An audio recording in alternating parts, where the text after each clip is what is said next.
प्यारे दर्शकों, please video को 500 लाइक और कमेंट जरूर करें। देखते हैं इस बार हमें कितने लाइक्स मिलते हैं। प्लीज सब्सक्राइब करें। Thank you so much. ये रहा chapter 1926 the crow of evil. तीनों क्रो सोल्जर्स बिना दया के लड़ने वाली मशीनों की तरह थे। आओ परिवार के घेरे पर उन्होंने बहुत शांत ढंग से प्रतिक्रिया दी। यहां तक कि जब एक ब्लैक चैरियट लेवल एलियन जैसे आओ कैंगशन ने हमला किया, तब भी सामने वाले को जरा भी डर या झिझक नहीं हुई। एक क्रो सोल्जर ने उसके हमले को आसानी से चकमा दिया और सीधे सामने से पलटवार किया। जब आओ कैंगशन ने जमीन पर अपना संतुलन बनाया, उसने अचानक बाएं हाथ को एक तरफ घुमाया और उसकी हथेली से एक जबरदस्त तूफान निकला जो चीखता हुआ क्रो सोल्जर से टकराया। क्रो सोल्जर का शरीर कांप गया और वो बहुत दूर तक पीछे खींचा गया। आओ कैंगशन की त्वचा की सतह पर काले रून्स घूमने लगे जो धीरे धीरे एक काले पर्दे में बदल गए, जो उसके पूरे शरीर को ढकने लगे। उसका शरीर मानो काले तारकोल में लिपटा हो, और फिर वो लगातार मरोड़ खाने, फैलने और बढ़ने लगा। आखिरकार अंदर से वो काला पर्दा फट गया और बैटलफील्ड पर एक विशाल गिद्ध, वल्चर, प्रकट हुआ। गा गा गा। गिद्ध ने अपने विशाल पंख फैलाए, एक कर्कश और चुभने वाली चीख मारी और पास वाले क्रो सोल्जर की तरफ दौड़ते मुर्गे की तरह झपट पड़ा। क्रो सोल्जर भी बिल्कुल नहीं डरा। उसने अपने हाथ में पकड़े भाले को कुछ बार कुशलता से घुमाया और फिर अचानक आसमान की ओर मार दिया। गिद्ध की चोंच और भाले की टक्कर से क्लैंग जैसी धातु की आवाज हुई और दोनों ही पीछे हट गए। ओडिबियाओ ने सबको जोर से चेताया, इन भूतों की ताकत अंधेरे में बढ़ जाती है, इसलिए बहुत सावधान रहना होगा। उसके इतना कहते ही एक क्रो सोल्जर की छाती पर अचानक एक गहरी दरार उभर आई। एक तलवार की धार ने उसकी छाती को चीर दिया, जो सूरज जैसी तेज रोशनी में चमक रही थी। क्रो सोल्जर के पीछे नाइट्स टेम्पलर के डिप्टी कमांडर की यूनिफॉर्म पहने एक अजनबी खड़ा था, जिसने दोनों हाथों से तलवार थाम रखी थी और उसी ने उस तलवार से क्रो सोल्जर के शरीर को भेद दिया था। नाइट्स टेम्पलर के डिप्टी लीडर, सन एंजल, मेट्रॉन। मुझे पता है ये लोग सूरज की रोशनी से डरते हैं, है ना? हम इसके लिए पहले से तैयार थे। आओ परिवार ने पहले ही दूसरों को यूक्सिंकी के साथ अपने लंबे युद्ध के बारे में बताया था। जमीन के नीचे रेंगने वाले वो अंधेरे जीव सबसे ज्यादा सूरज की रोशनी से डरते हैं। एक बार जब रोशनी पड़े तो एक सामान्य इंसान भी उन्हें गिरा सकता है। यही साबित करता है कि रोशनी का इन पर कुछ प्रभाव जरूर पड़ता है। मिडलन के इतना कहते ही उसकी तलवार की रोशनी और तेज हुई और सीधे उस क्रो सोल्जर को मांस के टुकड़ों में बदल दिया। उन मांस के टुकड़ों से सड़ा हुआ खून जैसी बदबू आने लगी, जो पानी की सतह पर गिरते ही उसे काला कर दिया। मगर मरने के बाद भी उनका मांस और खून हिल रहा था। बस तरीका पता होना चाहिए तो सब हो सकता है। डेंग शेंटोंग आगे आया। अब जबकि उसकी मौजूदगी का पता चल गया था, तो रोशनी ज्यादा तेज होने की कोई परवाह नहीं रही। उसने दोनों हाथ जोड़े और उसके शरीर में रोशनी की शक्ति इकट्ठा होने लगी, जिससे वो किसी देवता जैसा लगने लगा। ऐसा दृश्य देखकर जुनझिंग चर्च के नाइट्स का ध्यान उसकी ओर गया। रोशनी के प्रतिनिधि होने के नाते वे लाइट एट्रीब्यूट वाले एलियंस पर विशेष ध्यान देते हैं। मुख्य बात यह थी कि डेंग शेंटोंग दिखने में बहुत सुंदर और किसी उच्च कुलीन खानदान से लगता था। यूरोप में बहुत पुरानी एरिस्टोक्रेटिक संस्कृति है और कुछ मामलों में बहुत गहरी भी। जब कोई ऐसा सुंदर और शाही दिखने वाला व्यक्ति दिखता है तो एक अलग ही भव्यता महसूस होती है। डेंग शेंटोंग ने अपने हाथ खोले और एक मार्बल के आकार की रोशनी की गेंद धीरे धीरे हवा में ऊपर उठने लगी। जब वो काफी ऊंचाई तक पहुंच गई तो उसमें से तेज रोशनी फूट पड़ी। तिया न्यू स्टार, ये मूव वोलुयन एम्पायर के लिजर्डमैन से लड़ने के लिए बनाई गई थी और ये सूरज की रोशनी को केंद्रित करती है। सोचिए, जो जातियां सालों से अंधेरे में जमीन के नीचे बिना रोशनी के रहती आई है, वो सूरज की रोशनी कैसे सहेंगी? टाइंग क्यू स्टार की रोशनी पड़ते ही क्रो सोल्जर्स बेचैन हो गए। उन्होंने जल्दी से अपनी आंखें ढंकी और उनके शरीर से काले धुएं की परतें उठने लगी। लेकिन इस रोशनी में एक और भी डरावना दृश्य सबके सामने आया। छायाओं में एक काला जंगल उभर आया। असल में ये 3 क्रो सोल्जर्स ही सब कुछ नहीं थे। उनके चारों ओर बहुत सारे क्रो सोल्जर्स मौजूद थे और उनमें से सब इस प्रकार के नहीं थे। एक स्टील के जंगल की तरह सभी पुराने आर्मोर पहने हुए थे। उनके हाथों में धारदार तलवारें थी और उनकी लाल आंखें खून की प्यासी लग रही थी। ऐसे दृश्य को देखकर झंगी और बाकियों की नजरें तेज हो गई। ये क्रो सोल्जर्स बहुत ताकतवर थे, बिल्कुल अनुभवी एलियंस जैसे। उनके लिए अगला युद्ध बहुत ही कठिन होने वाला था। ओडीबियाओ ने सबको कहा, जो भी गोस्ट वॉकर बनते हैं वो पहले से ही बहुत शक्तिशाली होते हैं। ये लोग नर्क के अंदर चलने वाले बहुत ताकतवर भूत हैं। बहुत सतर्क रहना होगा। जिसके पास पर्याप्त ताकत नहीं है वो मैमन से प्रेरित होकर गिरने के लायक नहीं होता। हो सकता है कि इन क्रो सोल्जर्स में कुछ ऐसे भी हो जिन्होंने हजारों या लाखों साल पहले दुनिया पर राज किया हो।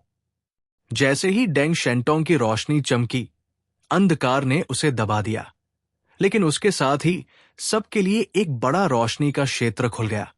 सन एंजल सुलिवान ने दोनों हाथों से पवित्र तलवार उठाई और भजन गाने लगे। प्रिय स्वर्गीय पिता, इस अराजक जगह में हम आपके सामने पूरी श्रद्धा से आते हैं और आपसे प्रार्थना करते हैं। आप ही अनंत प्रकाश है जो अंधेरे में भी चमकता है और जिसे कोई अंधेरा छुपा नहीं सकता। हम इस दुनिया में रहते हैं और कभी कभी ये अंधेरे में ढक जाती है, अनजाने डर और काली ताकतों से घिर जाती है। फिर भी हमें पता है कि आपकी ताकत सबसे ऊपर है। इस समय हम आपकी पवित्र कृपा की कामना करते हैं कि वो इन अंधेरे राक्षसों को हमारे चारों ओर से हटा दे। आपके प्रेम और न्याय से इन पापियों की शक्ति को काटिए और उन्हें आपकी महिमा की रोशनी में छिपने लायक भी न छोड़िए। सुलिवान के मंत्रों के साथ उसकी तलवार की धार धधकने लगी और उसमें से सूरज की रोशनी जैसी लपटें निकलने लगी। उसकी आर्मोर भी जलती हुई लग रही थी और उसके पीछे से पारदर्शी एंजल विंग्स उभर आए। झंगी और बाकियों ने इस दृश्य को ध्यान से देखा। ये जुंझेंग सेक्ट की फेथ पावर के उपयोग का तरीका था, जो आज की दुनिया की सबसे शक्तिशाली संप्रदाय है। सुलिवान की चांटिंग ने पूरे नाइट्स टेम्पलर को प्रेरित कर दिया। उन्होंने अपने हाथों की पवित्र तलवारें उठाईं और सुलिवान के साथ मिलकर भगवान से शक्ति की प्रार्थना करने लगे। यहां तक कि ओलिव ने भी अपनी छाती पर टंगी पवित्र चांदी की क्रॉस को चूमा और प्रार्थना करने लगे। आपके पवित्र शब्द एक तेज तलवार की तरह हों, जो अंधेरे के कोहरे को चीर दे और बुराई के श्रापों और बेड़ियों को तोड़ दे। हमें आपके संरक्षण में ऐसा साहस दे कि हम अंधेरे के तीरों से न डरें और न ही उसकी चालों से बहके। हमें पूरा यकीन है कि आपकी ताकत से कुछ भी असंभव नहीं है। अब हम आपकी प्रतिज्ञा पर भरोसा करते हैं और आपसे प्रार्थना करते हैं कि इन अंधेरी ताकतों को पूरी तरह से बाहर निकाल दे, जो हमारे जीवन को बिगाड़ना और हमारे मन को खोखला करना चाहती है। प्रभु के नाम पर हम प्रार्थना करते हैं, आमीन। तेज धूप जैसी रोशनी ने पूरे नाइट्स टेम्पलर के शरीर को जला डाला। ये एक भव्य सुनहरी पवित्र ज्वाला थी जिसने उन्हें सूरज जैसी शक्ति से भर दिया। उन्होंने अपनी आंखें खोली और अब उनमें अंधकार का कोई डर नहीं था। उन्हें नष्ट कर दो। उन्होंने गरजते हुए युद्ध की फॉर्मेशन में क्रो सोल्जर्स पर हमला कर दिया। क्रो सोल्जर्स की आंखों में कोई भाव नहीं था। ऐसा लगता था जैसे उनमें आत्मा ही न हो। उन्होंने खुद को पूरी तरह अंधकार को सौंप दिया था और अपने आत्मा के बदले इनाम ले लिया था। ये एलीट वॉरियर्स अपने हथियार इंसानी सेनाओं की ओर तान कर बिना कोई आवाज किए लेकिन गड़गड़ाते हुए चार्ज कर गए। अंगी ने डेंग शेंटोंग की ओर देखा और कहा, ओल्ड डेंग, क्या तुम अपनी शक्ति से हमें ब्लेस कर सकते हो? डेंग शेंटोंग ने जवाब दिया, बिल्कुल कर सकता हूं, लेकिन अगर मैंने ऐसा किया तो मेरे लिए लड़ाई में शामिल होना मुश्किल हो जाएगा। करो, झंग यी ने सीधा और स्पष्ट जवाब दिया। डेंग शेंटोंग ने गहरी सांस ली और अपनी ताकत को इकट्ठा करने की कोशिश की। उसने फिर अपने दोनों हाथ फैलाए और अपनी शक्ति को अपने आसपास के लोगों में बांटना शुरू किया। Blessing of the holy body, रोशनी की शक्ति से शरीर को आशीर्वाद देना, ताकि एक कमजोर शरीर में भी जबरदस्त ताकत आ सके। इसी तरीके से डेंग शेंटोंग ताकतवर स्ट्रेंथनिंग सिस्टम वाले एलियन से लड़ पाया था। अब जब वो अपनी शक्ति दूसरों में बांट रहा था, तो ये उसके लिए बहुत थकाने वाला काम था। लेकिन उसकी सुरक्षा के लिए लोग मौजूद थे। भले ही सामने हजारों क्रो सोल्जर्स हो, झंग यी और उसकी टीम के पास मानव दुनिया के सबसे टॉप वॉरियर्स हैं। झंग यी ने दोनों हाथों से विशाल मैजिक स्वॉर्ड को थामा। लाल रंग की मैजिक स्वॉर्ड सूरज की ज्वालाओं में जल रही थी। Speed up 100 times. टोकिनोनुम, the second hand of the clock. Zhang Yi ने अपने सारे बफ्स जल्दी से एक्टिवेट कर लिए और खुद को एक ऑलराउंड वॉरियर में बदल लिया।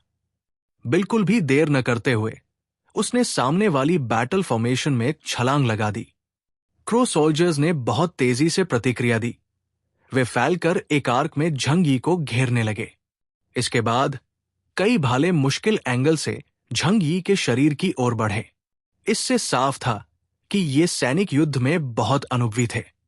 फिर झंग यी ने एक जोरदार कट मारा और लाइट और डार्कनेस की दोनों ताकतों से एक विशाल तूफान बन गया। वॉइड की शक्ति और डेंग शेंटोंग की लाइट पावर के मिश्रण ने इन क्रो सोल्जर्स को बहुत भारी नुकसान पहुंचाया। तलवार की रोशनी एक तूफान में बदल गई और उनमें से कई को उस तूफान में खींच लिया, जहां हर सेकंड में उन्हें हजारों बार फाड़ा जा रहा था। पुस पुस पुस। बिल्कुल भी मुकाबला न कर पाने के कारण क्रो सोल्जर्स सीधे एनर्जी स्टॉर्म में खिंच गए और वहां उनकी चीरफाड़ हो गई। बहुत सारा खून और मांस चारों ओर बिखर गया और उनके पैरों के नीचे की पानी की सतह पर गिरते ही वो हिस्सा काला पड़ गया। विभिन्न ताकतों वाले एलियंस ने एक साथ हमला किया। क्रो सोल्जर्स की ताकत वाकई में जबरदस्त थी और हर एक की क्षमता किसी इप्सिलॉन क्लास इनह्यूमन के बराबर थी।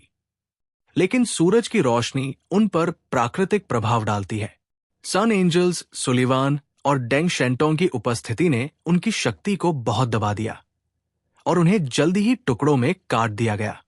लेकिन इसके बावजूद उनके शरीर सूरज की रोशनी में काले धुएं छोड़ रहे थे। फिर भी वो पीछे नहीं हटे और बिना मौत से डरे आगे बढ़ते रहे। और भी ज्यादा क्रो सोल्जर्स मारे गए। उनके शरीर पानी के तालाब में गिरते गए और उनकी मौत के बाद कोई एनर्जी सब्सटेंस पीछे नहीं रह गया, सिर्फ चारों ओर बिखरा मांस रह गया। फैटिक्शू ने अपनी नौदांती फावड़ा उठाई और इस क्षेत्र में वो पानी के जरिए अपनी शक्तियां अच्छी तरह इस्तेमाल कर पा रहा था। फैटिक्शू ने अपनी नौदांती फावड़ा उठाकर पानी पर जोर से मारा। 1000 मील की बर्फ। उसके पैरों के नीचे से तेज ठंड फैल गई, जिसने कुछ ही सेकंड में सामने खड़े दर्जनों क्रो सोल्जर्स के पैरों को बर्फ में जमा दिया। बर्फ इतनी सख्त थी कि वो लोग छटपटाते रहे लेकिन निकल नहीं पाए। लाइंग युए साइड से छलांग लगाकर आया और हवा में तलवार चलाई। चमकती हुई तलवार की धार जलती हुई आग जैसी लग रही थी और उसने उनके सिर एक झटके में काट दिए। तलवार की चमक चारों ओर फैल रही थी। लाइंग युए एक वार से खुश नहीं था। वो सबको चीरफाड़ देना चाहता था ताकि चैन मिले। तलवार को म्यान में रखते हुए उसने फिर से अपनी ताकत इकट्ठा की और अगला हमला करने की तैयारी की। लेकिन तभी उनके पैरों के नीचे का तालाब अचानक जोर से हिलने लगा। सबने खुद को संभाला और धीरे धीरे पीछे हटने लगे, साथ ही नीचे और आसपास नजर भी बनाए रखी। झंग यी ने देखा कि उसके पैरों के नीचे का पानी पूरा काला हो चुका था, मरे हुए क्रो सोल्जर्स के खून और मांस से रंगा हुआ। वो काला पानी अब हिलने लगा। पहले बहुत धीरे धीरे, बस हल्की सी हरकत थी, लेकिन हिलने की रफ्तार बढ़ने लगी और देखते ही देखते वो एक बड़ा भंवर बन गया। बाकी बचे क्रो सोल्जर्स ने हमला करना बंद कर दिया और दूर से सबको देखने लगे। वो भंवर ठीक झंगी और उसकी टीम के सामने था। कोई भी पास जाने की हिम्मत नहीं कर रहा था। पता नहीं इन भूतों के पास अब कौन सी चाल होगी। जल्द ही सबको उसका जवाब मिल गया। काले भंवर से एक बहुत बड़ी परछाई निकली। एक विशाल क्रो सोल्जर, काले रंग के भारी आर्मर में। उसका शरीर बाकी क्रो सोल्जर से कई गुना बड़ा था, करीब 3 मीटर लंबा, और दिखने में वैसे ही था जैसे दूसरे क्रो सोल्जर्स। लेकिन उसके शरीर से और भी गाढ़ा काला धुआं निकल रहा था और उसके पीछे से लोहे जैसे काले पंख निकले हुए थे। शक्ल तो धोखा दे सकती है, लेकिन जो डर उसकी मौजूदगी से महसूस हो रहा था वो असली था। उसके आते ही सबके दिलों में एक अजीब डर समा गया, एक ऐसा डर जो सीधे आत्मा को छू गया। झंग यी के हाथ पैर ठंडे हो गए। ओडी बियाओ अचानक चिल्लाया, ये इन भूतों का लीडर है, ये शैतान की आत्मा का हिस्सा है। द्रिक प्रोटोस दुनिया में सबसे मुश्किल से मरने वाले जीव हैं, खासकर 7 द्रिक टाइटन्स जो आज तक जिंदा है। उन्हें सिर्फ सील किया जा सकता है, मारा नहीं जा सकता। मगर वो सील भी हमेशा नहीं टिकती। इतने सालों में वो सील की ताकत चूसते रहते हैं और ज्यादा मजबूत हो जाते हैं। जब वो बंद थे तब उन्होंने अपने ख्याल बाहर भेजे, जैसे कोई सपना देख रहा हो, और उसी से एक बुरे ख्यालों वाला जीव बना, फैंटोम वॉक का लीडर। जो सामने खड़ा था वो कोई और नहीं, क्रो ऑफ डूम था। एक ऐसा जीव जो युद्ध और ताकत का प्रतीक था।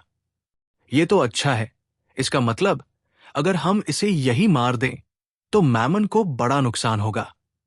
ओदीन अपने 8 पंखों वाले पेगासस पर बैठा था। उसके शरीर से बिजली चमक रही थी। उसने अपना दाहिना हाथ ऊपर उठाया और अगले ही पल उसकी हथेली में एक दमदार बिजली वाली भाला बन गई। गुंगनेर, एटर्नल स्पेयर। ये एक ऐसा भाला है जो अपने निशाने को कभी नहीं चूकता। ओदीन ने क्रो ऑफ डूम को देखा और उस पर अपना भाला फेंक दिया। वो भाला हवा में चमकती हुई रेखा खींचता हुआ सीधे क्रो की तरफ गया। उसे रोका नहीं जा सकता, और अगर कोई बच भी गया तो वो भाला वापस लौट आता है और दुश्मन को मारता है या खुद खत्म हो जाता है। क्रो ऑफ ईविल ने कोई डर नहीं दिखाया। उसने अपने काले भाले को ऊपर किया और अचानक उसके सामने एक अदृश्य ढाल बन गई। धड़ाम! एटर्नल स्पेयर उस ढाल से टकराया और भयंकर बिजली का धमाका हुआ। चारों ओर बिजली सांपों की तरह लहराई और एसगर्ड के सब एलियंस पीछे हट गए। लेकिन जब बिजली का उजाला कम हुआ, ओदीन ने देखा कि उसका दुश्मन वही खड़ा है। क्रो ऑफ ईविल अब भी हवा में मंडरा रहा था। उसके काले पंख धीरे धीरे फड़फड़ा रहे थे और उसकी ठंडी आंखें सीधे ओदीन को घूर रही थी। तूने मेरा वार सीधा झेल लिया और कुछ भी नहीं हुआ। क्रो ऑफ सिन ने कुछ नहीं कहा। उसने बस अपने भाले को ऊपर उठाया। अगले ही पल हवा में एक धुंधली लकीर बन गई, जैसे उसके भाले को उठाते ही एक भविष्य की लाइन खिंच गई हो। और ओदीन कुछ समझ पाता उससे पहले ही उसे भाले से छेद दिया गया।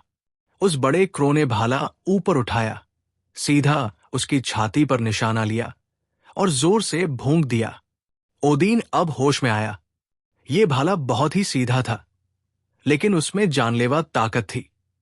उसने खुद को बचाने के लिए फिर से एटर्नल स्पेयर अपने हाथ में बुलाया और जोर से वार किया। दोनों भाले हवा में टकराए। एक से बिजली की रोशनी फैली। आंखें खुली रखना मुश्किल हो गया। दूसरे काले भाले के चारों ओर सड़ता हुआ काला धुआं था, लेकिन वही साधारण सा भाला बिजली को चीरता हुआ आगे बढ़ता गया। एक ही वार में उस भाले ने ओदीन की पूरी बिजली वाली रक्षा तोड़ दी, एटर्नल स्पेयर को हरा दिया और उसकी बिजली की आर्मर को भेद डाला। पुष्फ! ओदीन का खून उड़ गया। क्रो ऑफ सिन का भाला उसकी छाती में घुसा। उसे घोड़े से उठाया और पीछे की तरफ फेंक दिया। ओदीन को उम्मीद नहीं थी कि वो इतनी बुरी तरह हार जाएगा। वो उसके सामने टिक भी नहीं पाया, और तभी दूर से एक तेज धमाका हुआ और एक काली रोशनी क्रो ऑफ ईविल की तरफ आई। बूम! क्रो को किसी चीज ने सिर पर जोर से मारा और उसका शरीर दूर जा गिरा, जिससे ओदीन की जान बच गई। ओदीन पानी में गिरा, एक हाथ से अपनी छाती का जख्म दबाया और जल्दी से दवा लगाई। वहीं पास में लुईस आंद्रे दौड़ती हुई आई, जिसे सब हेला के नाम से जानते हैं। उसने अपनी उंगली काटी और खून उसके जख्म पर लगाया। लुईस अमर है। उसका दिल एक छुपी जगह पर एक खास ताबूत में रखा है। जब तक वो खुद को न मिटाए, वो मर नहीं सकती। उसके खून में भी चमत्कारी इलाज करने की ताकत है। जैसे ही उसका खून ओदीन के जख्म पर लगा, वो जल्दी भरने लगा। ओदीन ने दूर देखा। झंगी एक बड़ी स्नाइपर राइफल पकड़े खड़ा था, जिससे धुआं निकल रहा था। झंगी की गोली ने ही उसकी जान बचाई थी। ओदीन ने गहरी सांस ली और कहा, केओस, तुम्हारा शुक्रिया। झंगी ने बस धीरे से कहा, उसका भाला शैतानों की ताकत निगल लेता है। क्रो ऑफ ईविल तेज है, लेकिन झंगी की सेकेंड हैंड ऑफ टाइम उससे भी तेज है। वो 4 सेकंड आगे का भविष्य देख सकता है। इसलिए जब वो लड़ते हैं, झंगी पहले से देख सकता है क्या होने वाला है। ओदीन का एटर्नल स्पेयर बहुत ज्यादा ताकतवर है, यहां तक कि झंगी भी उसे लाइटली नहीं लेता। लेकिन क्रो ऑफ डूम ने उसे इतनी आसानी से तोड़ दिया क्योंकि उसके पास डीमन डिवाउरिंग स्पेयर था, जो बिजली की ताकत को चूस लेता है। डीमन ब्रेकर एक बहुत ही हाई लेवल पावर है, जिससे लड़ाई में दूरी से भी हमला किया जा सकता है और दूसरे एट्रीब्यूट्स वालों से टक्कर ली जा सकती है। क्रो ऑफ डूम यानी मैमन का सपना के पास ये ताकत थी। झंग यी की गोली किसी न्यूक्लियर बम से कम नहीं थी। आज की उसकी ताकत इतनी ज्यादा है कि बस एक स्नाइपर शॉट से वो बड़े से बड़े एलियन को हिला सकता है। क्रो ऑफ सिन अंधेरे से धीरे धीरे बाहर आया और सबको ठंडी नजरों से देखने लगा। उसके चेहरे पर अब भी कोई भाव नहीं था, न गुस्सा न डर, बस शांत और जानलेवा नजर। खच खच खच। बाकी क्रो सोल्जर्स आगे बढ़ने लगे, सब पुराने आर्मोर में, हाथों में भाले लिए हुए। जब चलते तो उनके हथियारों की आवाज साफ सुनाई देती थी। उनकी फौज को देखकर हर किसी पर भारी दबाव बन गया। झंग यी ने गहरी सांस ली। अब वो खुद क्रो ऑफ सिन से लड़ने को तैयार था। अगर दुश्मन एक शारीरिक ताकत वाला है, तो उससे भिड़ने के लिए झंग यी सबसे सही इंसान था। तभी उसके कान में कांत की आवाज आई, ओल झंग, इतना मत उतावले हो। अभी उसकी असली ताकत देखी भी नहीं है। पहले दूसरों को ट्राई करने दो। अगर तू अभी गया तो दूसरों को मौका दे देगा। ये तेरी आदत नहीं है। झंग यी ने अपने सबसे अच्छे दोस्त की तरफ देखा, फिर कुछ सोचकर सिर हिलाया। ये जगह बहुत खतरनाक है।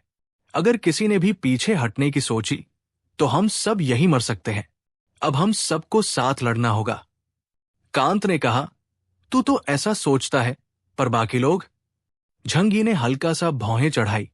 चिंता मत कर, मुझे सब समझ है। वो आगे बढ़ा और टीम के सबसे सामने जा खड़ा हुआ, बाकी टीम लीडर्स के साथ। तुम सब इन छोटे सिपाहियों को संभालो। वो मुश्किल जरूर है, पर हम सब मिलकर उन्हें हरा सकते हैं, और इस बड़े वाले से हम लीडर्स लड़ेंगे। झंग यी ने लाइंग युए और बाकी टीम को आदेश दिए। ठीक है बड़े भैया। फैटिक शू ने अपनी फावड़ा कसकर पकड़ी और यांग जिंगसन और ली यंगयांग के सामने डट गया, और लू केरन ने चुपचाप अपनी मशीन सोल्जर टीम को बाहर निकाला और उन्हें अपने स्नो आउल मैक के पीछे तैनात कर दिया। चैप्टर 1927 अपकलिप्स। जैसे ही सबने वो जाने पहचानी मैकेनिकल लाइफ फॉर्म्स देखी, एलियन टीम में कई लोग हैरानी से देखने लगे। इन फ्रेमॉन्स ने पहले भी इन लोगों को काफी परेशान किया था। डीमन मचर झंग यी, इसके अलावा जो मशीन सोल्जर लू केरन इस्तेमाल कर रही थी, वो साफ दिख रहे थे कि मैकेनिकल आर्मी के सबसे ज्यादा लड़ाई वाले और ताकतवर यूनिट्स थे। इनकी ताकत फ्रेमॉन से कई गुना ज्यादा थी। ये छोटी टीम लू केरन के सीधे कंट्रोल में थी, इसलिए आपस में बहुत अच्छे से तालमेल था। कनेरो ने उन्हें देखा और उसके मांस के पीछे से उसकी आंखों में इमोशंस साफ थे। लगता है हुआक्शू की आर्मी और टेक्नोलॉजी अब हमसे आगे निकल गई है। फिर उसने बात पलटी, लेकिन हमारे एबल ट्रूप्स भी कोई कम नहीं है। उसके पास खड़े दर्जनों वैम्पायर्स पूरी तरह हथियारों से लैस थे। उनकी आंखें लाल चमक रही थी और चेहरों पर लड़ाई का जोश था। उन्हें सबसे ज्यादा मजा दुश्मनों से लड़ने और उन्हें खा जाने में आता है। चलो शुरू करो। सन एंजल मिडलो ने अपनी होली स्वॉर्ड लहराई और टेम्पलर नाइट्स की टीम को लेकर क्रो लीजन के लेफ्ट साइड पर हमला कर दिया। हर एलियन यूनिट का अपना पूरा सिस्टम था, इसलिए वो अकेले भी लड़ सकते थे। उन्होंने मेन बैटलफील्ड लीडर्स को सौंप दिया और खुद उन ताकतवर क्रो सोल्जर्स से भिड़ गए। ओदिन का जख्म अब ठीक हो चुका था। अब सारे बिशप लेवल एलियंस एक जगह इकट्ठा हो गए थे और क्रो ऑफ सिन को बहुत ध्यान से देख रहे थे। जरा भी ढिलाई नहीं थी।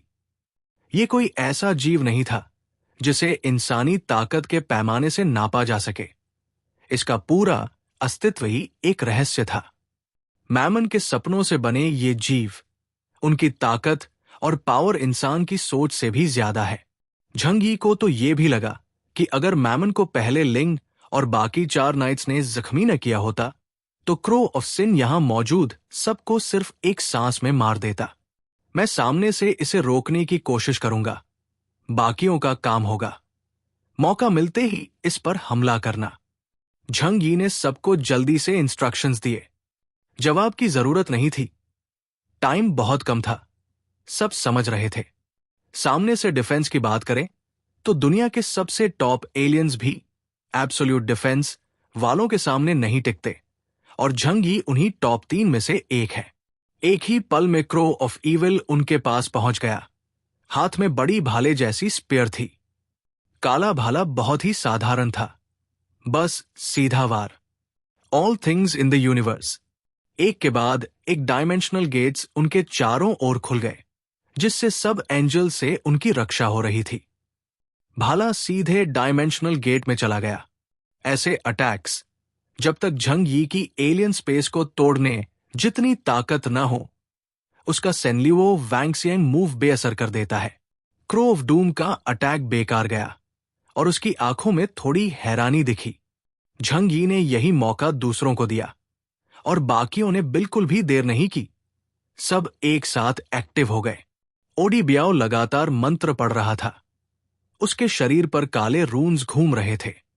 अब तक उसकी पूरी बॉडी बदल चुकी थी। उसका बूढ़ा शरीर जैसे फटने लगा। अंदर से चीड़फाड़ जैसी आवाज आई, जैसे किसी ने पुराना खोल उतारा हो। उसके रीढ़ की हड्डी से एक अजीब सा जीव बाहर निकला। उसका सिर और पंख मैंटिस जैसे थे। शरीर पर हरे चिपचिपे पदार्थ की परत थी और नीचे का हिस्सा किसी मधुमक्खी जैसा लग रहा था। ये था कहन, जिसे आओ फैमिली एक भगवान की तरह मानती है। ओडी ब्याओ ने खुद को इसी रूप में बदल लिया। भर्र, उसके पंख बहुत तेजी से कांपने लगे, लेकिन उसके हाथ या कहें पंजे अब भी उस हड्डी वाले डंडे को कसकर पकड़े हुए थे। झंग यी ने उस पर नजर डाली और देखा कि क्रो ऑफ इविल के चेहरे पर पहली बार डर दिखाई दिया। शायद मैमन की पुरानी यादें वापस आ गई थी, क्योंकि कहानी के मुताबिक कहन उन्हीं भगवानों में से एक था जिसने मैमन को पहले सील किया था। ओडी ब्याओ ने कोई लंबा रास्ता नहीं लिया। उसने बस अपना बोन सेप्टर सीधे क्रो की तरफ किया। एक ही पल में उसके शरीर पर दर्जनों जगह खून के छेद हो गए। खून उड़ा और उसके साथ ही काला धुआं भी बहने लगा। अब सबको समझ आ गया कि ओडी ब्याओ जो पहले कहता था वो सच था। आओ परिवार के पास वाकई में यूएक्साई जैसी बुरी ताकतों को रोकने की काबिलियत है। बाकी एलियंस ने एक पल भी नहीं गवाया। सब एक साथ हमला कर बैठे। ओलिव ने अपनी पवित्र तलवार उठाई, जो सूरज जैसी आग से जल रही थी।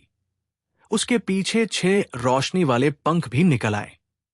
उसने जोर से चिल्लाकर तलवार फेंकी, जो सीधे क्रॉस के आकार में क्रो ऑफ सिन को आग में घेरने लगी। सलादीन की बॉडी धीरे धीरे धुंधली हो गई। उसने हाथ उठाया और हवा में चलाया, पतली काली ब्लेड्स की लाइन क्रो पर जा गिरी। इतनी बड़ी लेवल के एलियंस का ये साझा हमला 1 सेकंड से भी कम वक्त में हुआ, और असली लड़ाई तो ऐसे ही झटके में नतीजा दे देती है। दुनिया में कोई भी ऐसा नहीं जो इतना जोरदार हमला झेल सके। हाँ, अगर सामने वाला झंगी जैसा हो तो बात अलग है। काव, क्रो ऑफ सिन की बॉडी ऑलिव की होली फायर से जलने लगी। ये आग कभी नहीं बुझती, और कहा जाता है कि अगर दिल साफ नहीं है तो ये आग और भी ज्यादा भयानक बन जाती है। उसके मुंह से दर्द भरी चीख निकली, और सलादीन की कट से उसके शरीर पर गहरी दरार पड़ गई। ओदीन ने मौके का फायदा उठाया, एक बार फिर एटर्नल स्पीयर बनाया और पूरी ताकत से फेंक दिया। छप, भाला सीधा क्रो के पेट से आर पार हो गया। उसका शरीर 2 हिस्सों में बंट गया और ऊपर वाला हिस्सा दूर जाकर गिरा। धप, क्रो ऑफ सिन का शरीर पानी में गिर पड़ा। झंगी और बाकी साथियों ने एक दूसरे की तरफ देखा और थोड़ी राहत महसूस की। क्रो वाकई में बहुत ताकतवर है, लेकिन जब सब कुछ सोच समझ कर आए हो और दुनिया के टॉप एलियंस साथ हो तो ऐसे खतरे भी संभाले जा सकते हैं। मैमन का सपना ही सही, पर उसे भी हराया जा सकता है। क्या ये वाकई मर गया? सलादीन ने थोड़ा शक से कहा, और जैसे ही उसने ये कहा, उस 2 टुकड़े हुए शरीर से काला धुआं निकलने लगा। सबने एक साथ सलादीन की तरफ देखा। सलादीन थोड़ा शर्माया, लेकिन उसके मन में भी यही था कि मैमन का ड्रीम वर्जन इतना कमजोर कैसे हो सकता है। काले धुएं ने 2 हिस्सों से मिलकर एक नया शरीर बनाया, और जब सब सोच रहे थे कि क्रो वापस जिंदा हो गया तो असली झटका तब लगा। अब सामने एक नहीं, 2 क्रो ऑफ ईविल खड़े थे। दोनों एक जैसे काले आर्मोर में, हाथ में भाला लिए, जैसे दरवाजे पर खड़े गार हों। अब जो डर था वो पहले से भी ज्यादा था। तभी ओडी बियाओ बोला, भूतों को मारा नहीं जा सकता, इन्हें बस रोशनी से भगाया या सील किया जा सकता है। इसीलिए जब पहले वो भूतों को पकड़ते थे तो उन्हें जलाकर कोयला बना देते थे। मार नहीं सकते? ओदीन गुस्से से चिल्लाया। अगर इसे मार ही नहीं सकते तो फिर लड़ाई का क्या मतलब? न सिर्फ इन्हें मारा नहीं जा सकता, बल्कि जितना मारो उतने और बनते हैं। ओडी बियाओ बोला, मैंने पहले भी कहा था, ये शैतान के बुरे ख्याल हैं। जब तक शैतान बंद नहीं होगा ये खत्म नहीं होंगे। उसने झंगी की तरफ देखा। हु डन, अपनी सील वाली चीज निकालो, अब यही इनका इलाज है। झंगी ने जरा भी देर नहीं की, alien space spear of Longinus निकाल ली। जैसे ही वो बड़ा कासा जैसा भाला निकला, आसपास खड़े सारे क्रो सोल्जर्स की आंखों में तेज लाल चमक आ गई। उनकी नफरत अब और भी खतरनाक हो गई, जैसे कोई बहुत पुराना दुश्मन सामने आ गया हो। काव, काव, उनकी चीखें पूरे इलाके में गूंजने लगी, जैसे कोई काला जादू हो। टेम्पलर नाइट्स में से कुछ लोग घुटनों पर गिर पड़े। चेहरा लाल हो गया, जैसे अभी फट पड़ेंगे। छपाक, उनके मुंह से खून उगल पड़ा। खून के साथ मांस के टुकड़े भी निकल रहे थे। झंगी और उसके साथी, जो सेनलियो वैंगसियांग से सुरक्षित थे, उन पर यह असर नहीं हुआ। अब तू गया। झंगी ने स्पीयर ऑफ लॉन्गिनस को ऊपर उठाया और जोर से क्रो ऑफ ईविल की तरफ मारा। क्रो ऑफ ईविल को इस भाले से डर लग रहा था। उसने पंख फड़फड़ाए और हवा में उड़ गया, वार को चकमा दे दिया। काव, काव। अब दोनों क्रो हवा में तैरने लगे और बाकी एलियंस पर हमला करने लगे। लॉन्गिनस के आने के बाद सब क्रो सोल्जर्स और ज्यादा खतरनाक हो गए। जैसा ओडी बियाओ ने कहा था, इन्हें रोशनी या आम अस्त्रों से नहीं मारा जा सकता। ये अपनी आत्मा मैमन को दे चुके हैं। जब तक मैमन को सील नहीं किया जाएगा ये भी नहीं मरेंगे। अब मिडलो और डेंग शेंटोंग की वैल्यू और भी ज्यादा बढ़ गई, क्योंकि उनके पास ही ऐसी रोशनी वाली ताकत है जो इन्हें सच में नुकसान पहुंचा सकती है। अब दोनों क्रो ऊपर उड़ रहे थे, एक लेफ्ट और एक राइट, और फिर उन्होंने सेनलियो वैंगसियांग के ऊपर मुंह खोल लिया। काव, दोनों क्रो ऑफ ईविल ने जब मुंह खोला तो उनके अंदर से इतनी जोर की आवाज निकली कि पूरा आसपास का इलाका हिलने लगा।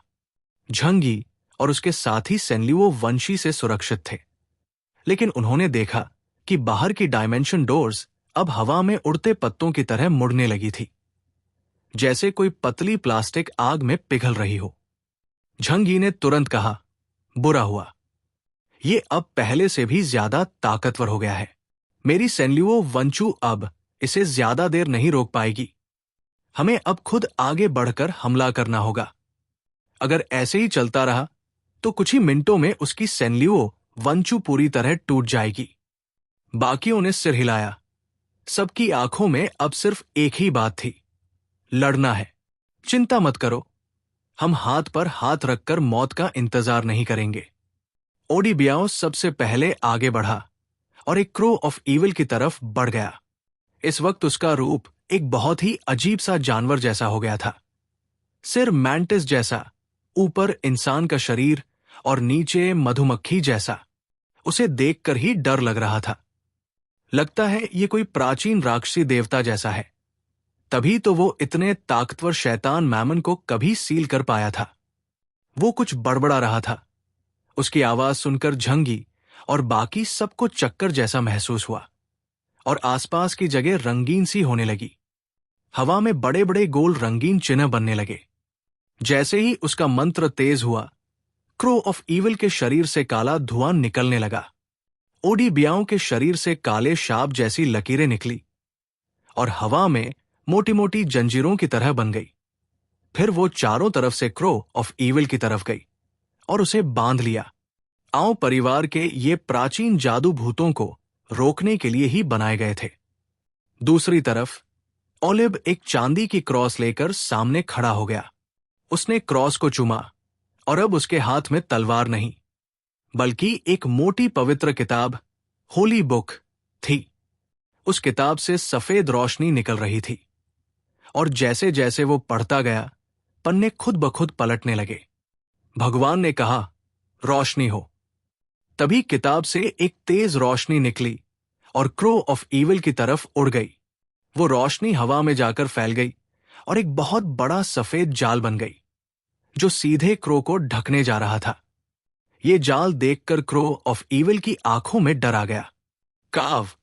उसने जोर से चीख मारी और अपने दोनों हाथों से भाले को घुमा दिया। उसके आसपास से काली तूफानी हवा उठने लगी।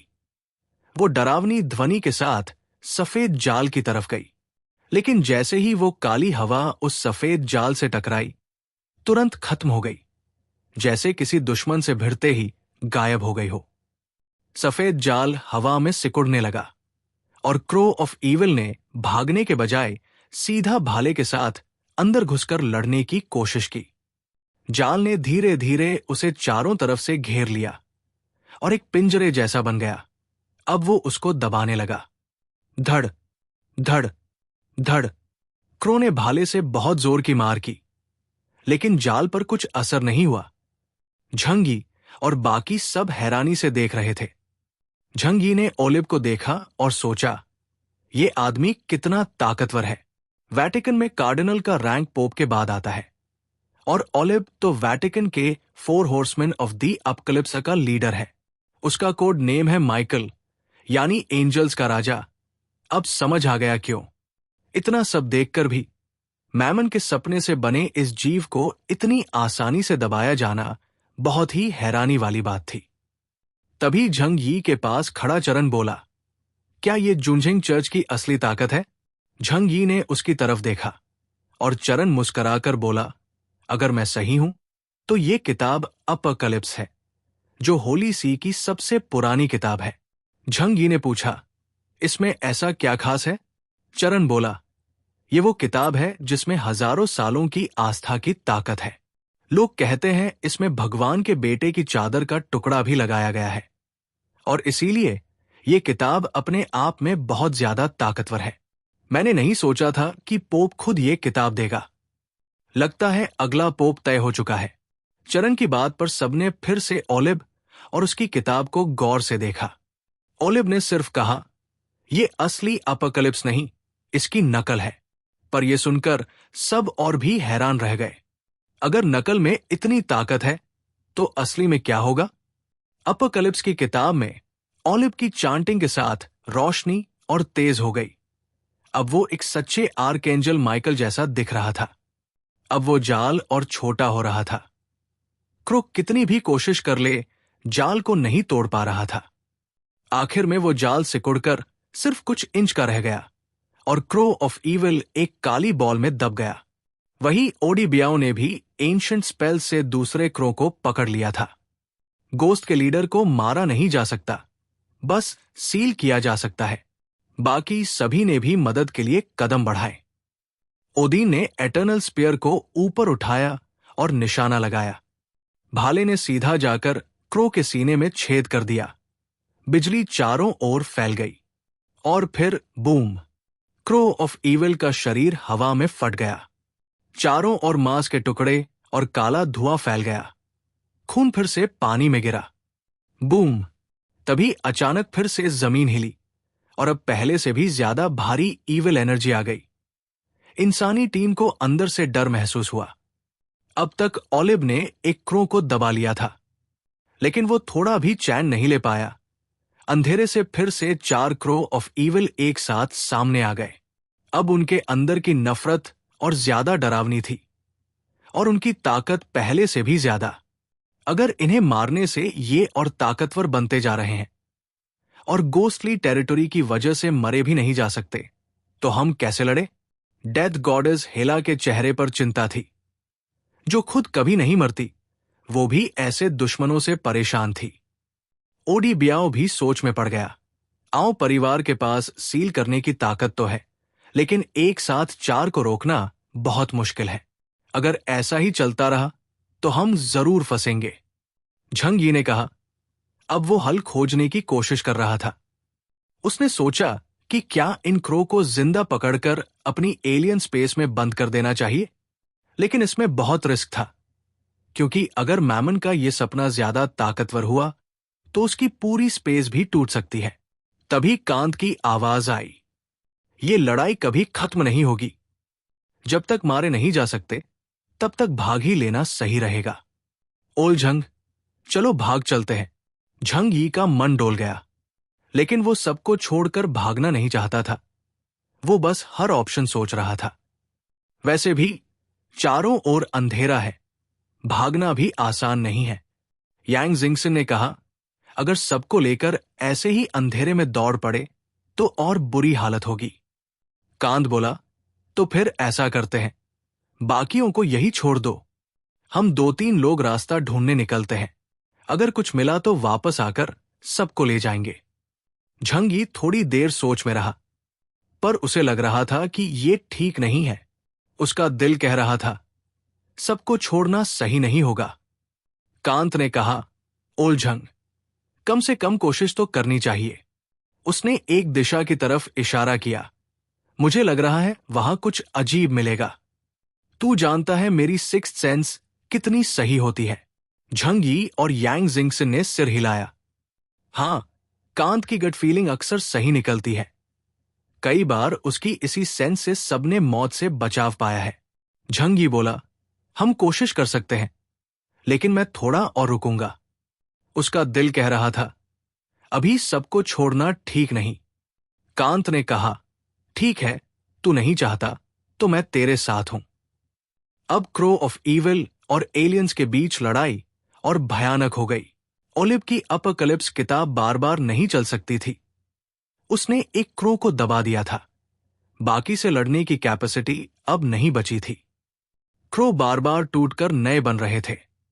अब उसने फिर से होली स्वॉर्ड निकाली और सूरज जैसी आग से सब कुछ जलाना शुरू किया। मैं अग्नि की इच्छा से सोई हुई आग को जगा रहा हूं। जमीन के नीचे की गर्मी और आसमान की धूप मेरी ताकत की जड़ है। मेरा हौसला उस आग की तरह है जो कभी नहीं बुझती। आज मैं अंधेरे को आग से खत्म कर दूंगा। इन लपटों को देखो, ये डर और मायूसी को राख में बदल देंगी। अब मेरी तलवार आग है और मेरी ढाल तपती गर्मी। मैं इस अंधेरे को रोशनी से चीरकर निकलूंगा। इस वक्त मैं हूं फ्लेम नाइट और मेरी चमक को पूरी दुनिया देखेगी। Chapter 1928, immortal infant. पवित्र न्याय की तलवार डे ऑफ जजमेंट, जो एटर्नल फ्लेम से जलती है, अपनी पूरी ताकत के साथ चमकी, ताकि ये रोशनी हमेशा के लिए बनी रहे और ये दुनिया इस आग से शुद्ध हो सके। जैसे ही तलवार चली, सुनहरी आग का समुंदर एक तेज तूफान की तरह एक क्रो ऑफ इविल को चारों तरफ से लपेटने लगा। आग ने एक बड़ा भंवर बना लिया और उसे पूरी तरह घेर लिया, फिर बिना किसी रहम के जलाना शुरू कर दिया। क्रो ऑफ इविल की आंखें अब भी ठंडी थी। उसने डीमन डिवाउरिंग स्पीयर उठाई और ताकत सोखने की कोशिश की, मगर जैसे ही उसका भाला एटर्नल फ्लेम से टकराया, वो सूखी लकड़ी की तरह जल उठा। फूं! क्रो की आंखों में हैरानी आ गई। उसका भाला आम ताकतों को सोख लेता है, मगर ओलिव की ये शक्ति उसकी आस्था से आती है, एक पवित्र शक्ति जो राक्षसी ताकत को जला सकती है। कुछ भी जो आग से जुड़ता है वो जलता है, और अंधेरे वाले राक्षसों की ताकत तो इस आग की सबसे पसंदीदा चीज है।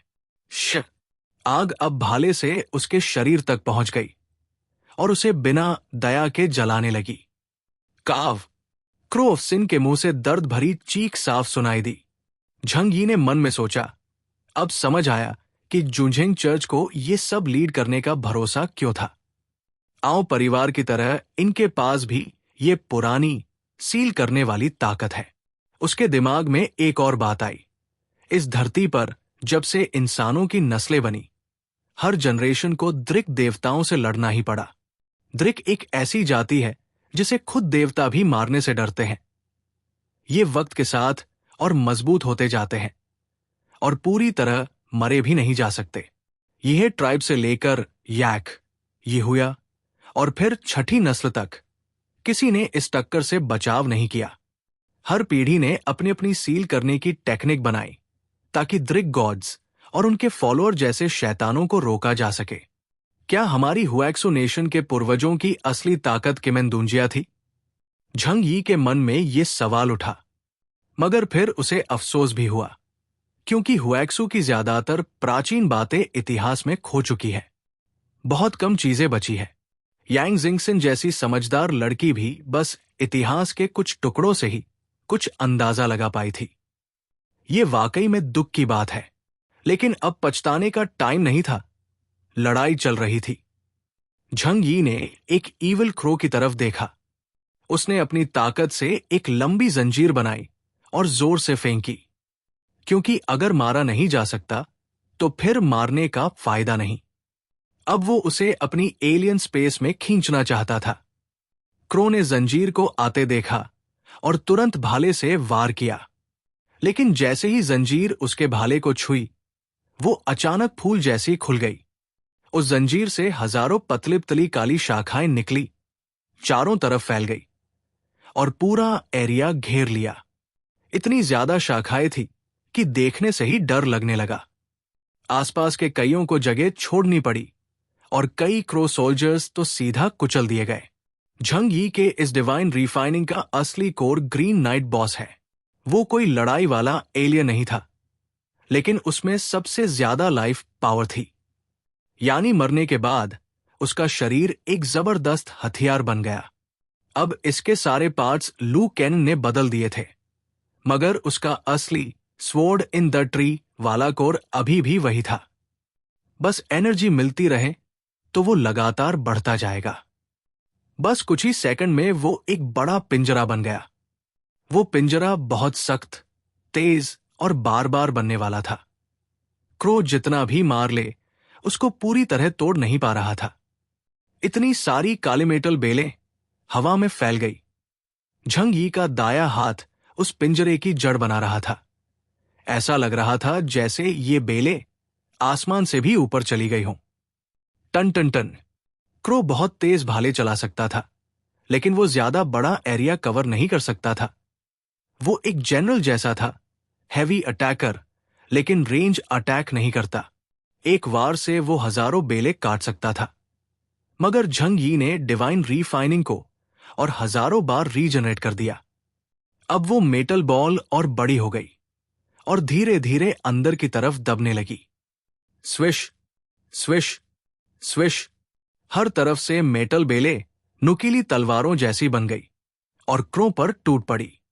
क्रो बहुत तेज था, अपने शरीर के हर हिस्से से वार रोक सकता था, लेकिन झंग यी का मकसद उसे खत्म करना नहीं था। 1 मिनट भी नहीं बीता और वो क्रो पूरी तरह बेलों से घिर गया। इतनी ताकत होते हुए भी वो इस डिवाइन रीफाइनिंग को नहीं रोक पाया, जो अब मेटल नहीं बल्कि 6 विंग्ड किंग यिचुआ के हथियार वाले मटेरियल से बनी थी। अब अंदर जा। झंग यी ने जोर से अपनी ताकत लगाई और पूरी मेटल बॉल को अपनी एलियन स्पेस की तरफ खींचा, और उसका डायमेंशनल गेट पहले से तैयार था।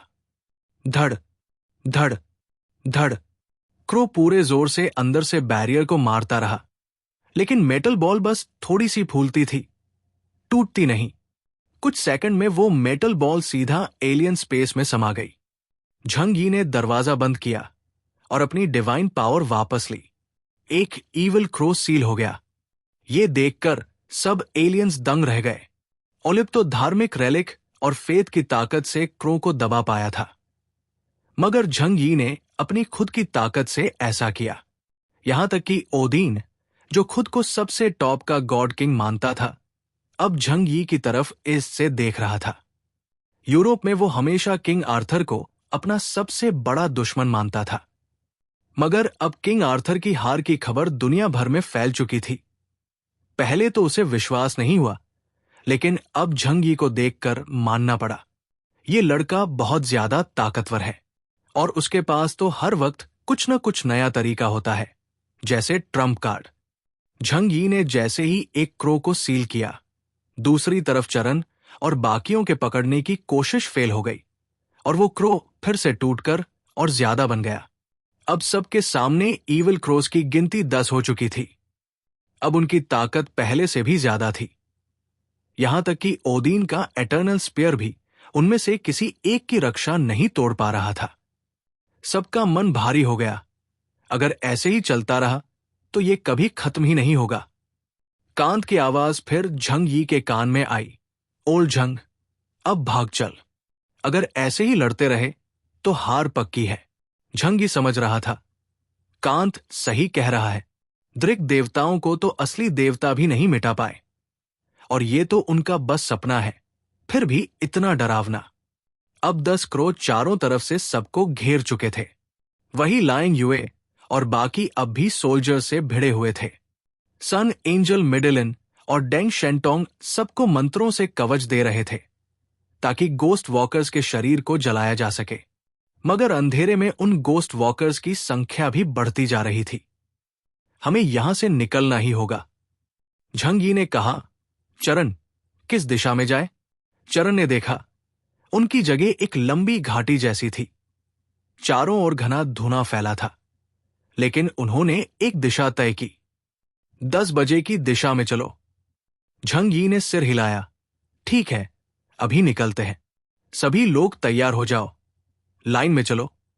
झंग यी ने जोर से चिल्लाया। हर टीम की फौज पीछे हटने लगी। अब वो इन अजय मॉन्स्टर से नहीं लड़ रही थी। खन खन खन। अंधेरे में लाल लाल आंखें चमक रही थी। ये क्रो सोल्जर्स थे। सब पुराने आर्मों में मार्च करते हुए आ रहे थे, सीधी लाइन में, एक बहुत ही भारी डर के साथ। ये मिलिट्री फॉर्मेशन पावर उस भीड़ की ताकत से आती है जो अपने शेयर नंबर से डर पैदा करती है। शुरू में लगा कि ये रोके जा सकते हैं, लेकिन जितना वक्त बीता उतनी ही उम्मीद कम होती गई। सभी एलियंस को अंदर से डर लगने लगा और सब झंग यी की ओर भागे। झंग यी ने उनके लिए रास्ता खोला और सबको सेनलिवो वैंगसियांग की सुरक्षा में आने दिया। मगर तभी कुछ अजीब हुआ। तालाब के पानी से अचानक एक जोरदार लहर उठी और दूर से बच्चे के रोने की आवाज आई। वाह! फिर एक जोरदार दहाड़। बूम! झंग यी और बाकी सबके सामने तालाब के अंदर से एक बहुत बड़ा साया निकला। कुछ ही पल में वो कई मंजिल ऊंचा हो गया। डेंग शेंटोंग ने हाथ जोड़े, अपनी रोशनी वाली ताकत छोड़ दी और उसकी सिल्वर बाल हवा में उड़ने लगे। वो अंधेरे से जगह छीन रहा था ताकि सामने साफ दिख सके। हेवनली स्टार की ताकत गोस्ट वॉकर्स पर असर कर रही थी। जिससे उनके कदम थोड़े रुक से गए। आखिर सबने देखा वो क्या था जो ऊपर उठ रहा था। तालाब से एक भयानक साइज का ग्रे रंग का बच्चा रेंगकर बाहर आया, जैसे अभी अभी मां के पेट से निकला हो, पूरा गीला और चिपचिपा। वो जमीन पर लेटा था, सिर की साइज झंगी और उसके लोगों की तरफ था। उसका सिर ही 10 मीटर से बड़ा था, आंखें पूरी काली और चेहरा अजीब सा बेजान। फैंटोमैन का दूसरा लीडर, इमॉर्टल इविल इन्फेंट, सामने आ चुका था। सभी के दिलों में मायूसी सी छा गई। एक को संभालना मुश्किल था, अब दूसरा भी आ गया। वाह! एक और जोरदार चीख उस मरने वाले इविल बेबी के मुंह से निकली, और फिर झंगी और बाकी लोगों को दूर से सरसराहट जैसी आवाजें सुनाई दी। तालाब का पानी हिलने लगा और उसके अंदर से एक के बाद एक भयानक छोटे छोटे राक्षस बाहर आने लगे। उनका पूरा शरीर ग्रे रंग का था, जैसे सड़े हुए लाश हो। देखने में थोड़े इंसान जैसे थे, थोड़े जंगली कुत्ते जैसे। उनके शरीर पर थोड़ा सा बाल था, आंखें अंधेरे में रहने से खराब हो गई थी, मगर मुंह में बड़े बड़े नुकीले दांत थे। हिस्स शाह! वो तालाब से बहुत तेजी से रेंगते हुए उस ईविल बेबी की तरफ दौड़ने लगे। चारों तरफ बस सरसराहट की आवाज गूंज रही थी। ऊपर की तरफ देखो तो चट्टानों पर भी ये अजीब जीव चिपके हुए दिख रहे थे। झंगी को यह देखकर अचानक याद आया, पहले आओ क्लैन वाले जो जली हुई लाश लेकर आए थे। सबको लगा था वो किसी जंगली कुत्ते की लाश है, पर अब साफ था वो तो यही डरावने ग्रे प्राणी थे। छपाक! फिर ऊपर से गोस्ट वॉकर्स तश्तरी की तरह गिरने लगे, चीखते हुए, और बिना डरे सीधा इंसानी टीम पर टूट पड़े। झंगी की सेनल्यूओ वैंगसियांग सबको बचा रही थी, इसलिए उसे डर नहीं था। जैसे ही बहुत सारे गोस्ट वॉकर्स डायमेंशन गेट में गिरे, झंगी ने अंदर तेज आग जलाकर उन्हें भूनना शुरू कर दिया। अंदर से चीखें सुनाई देने लगी। वो तड़प रहे थे, लेकिन उनके शरीर इतने सख्त थे कि जल तो रहे थे, मगर मर नहीं रहे थे। झंगी ने सोचा, इनका कुछ नहीं कर सकते अभी, तो इन्हें अपने एलियन स्पेस में बंद करके बाद में निपट लेंगे। ये गोस्ट वॉकर्स बाहर से बस हड्डियों पर ग्रे चमड़ी लपेटे हुए लगते थे, लेकिन इनके शरीर बहुत मजबूत थे। ओडीबियाओं ने कुछ नहीं कहा, बस अपने लोगों को इशारा किया। उन्होंने कपड़े की थैली से एक गोस्ट वॉकर की लाश निकाली, फिर हड्डी वाला चाकू निकाला और सीधा उसके सिर में घुसा दिया। वो कोई शमानी मंत्र पढ़ रहा था। मैंटिस वाला उसका सिर खुला और उसमें से हरे रंग की गाढ़ी थूक जैसी चीज लाश पर फेंकी, और फिर शाप की आवाज आई। आसपास के बहुत सारे गोस्ट वॉकर्स जैसे तड़पने लगे, सिर पकड़कर जोर से चीखने लगे, लेकिन फिर भी उनमें से कई अभी भी दौड़ते आ रहे थे। अभी बहुत सारे इंसानी सिपाही थे जो सेनल्यूओ वैंगसियांग के दायरे में नहीं पहुंचे थे, और ऊपर से गिरते इन प्राणियों ने उन्हें रोक लिया। उनका हमला बहुत गंदा था। वो अपने पतले मुड़े तुड़े बंदर जैसे शरीर से सीधा कूदकर इंसानों से चिपक जाते। एक बार चिपक गए तो मरने तक नहीं छोड़ते, जैसे कांटा बनकर शरीर में घुस जाते। फिर अपना बड़ा मुंह खोलते, जिसमें एक इंसान का सिर भी आ सकता था, और सीधा शरीर पर काट लेते। छपाक! इंसानों की हाईटेक वर्दी उनके दांतों के सामने कागज जैसी लगती थी, बिल्कुल भी नहीं रोक पाई। एक ही वार में एक एलियन सिपाही की कमर में बड़ा छेद कर दिया। कुछ सैनिक तो इतने अनलकी थे कि उन पर एक साथ 10 से 12 गोस्ट वॉकर्स टूट पड़े। उन्होंने तलवार चलाकर कुछ को मारा, मगर तभी पीछे से एक चालाक गोस्ट वॉकर आया और उसका सिर ही चबा डाला। उनकी ताकत क्रो सोल्जर्स जितनी नहीं थी, लेकिन उनकी गिनती उससे 10 गुना ज्यादा थी। झंगी और बाकी सबके कानों में सिर्फ इनकी किच-किच चीखें गूंज रही थी। कुछ ही मिनटों में दर्जनों सैनिक मारे या बुरी तरह घायल हो चुके थे। अच्छी बात यह थी कि लाइंग युए और अंकल यू जैसे टॉप फाइटर्स साथ थे। उन्होंने बहुत जल्दी आसपास के गोस्ट वॉकर्स को काट गिराया और सब सिपाहियों को सेनल्यूओ वैंगसियांग में लाने में मदद की। धड़ाम!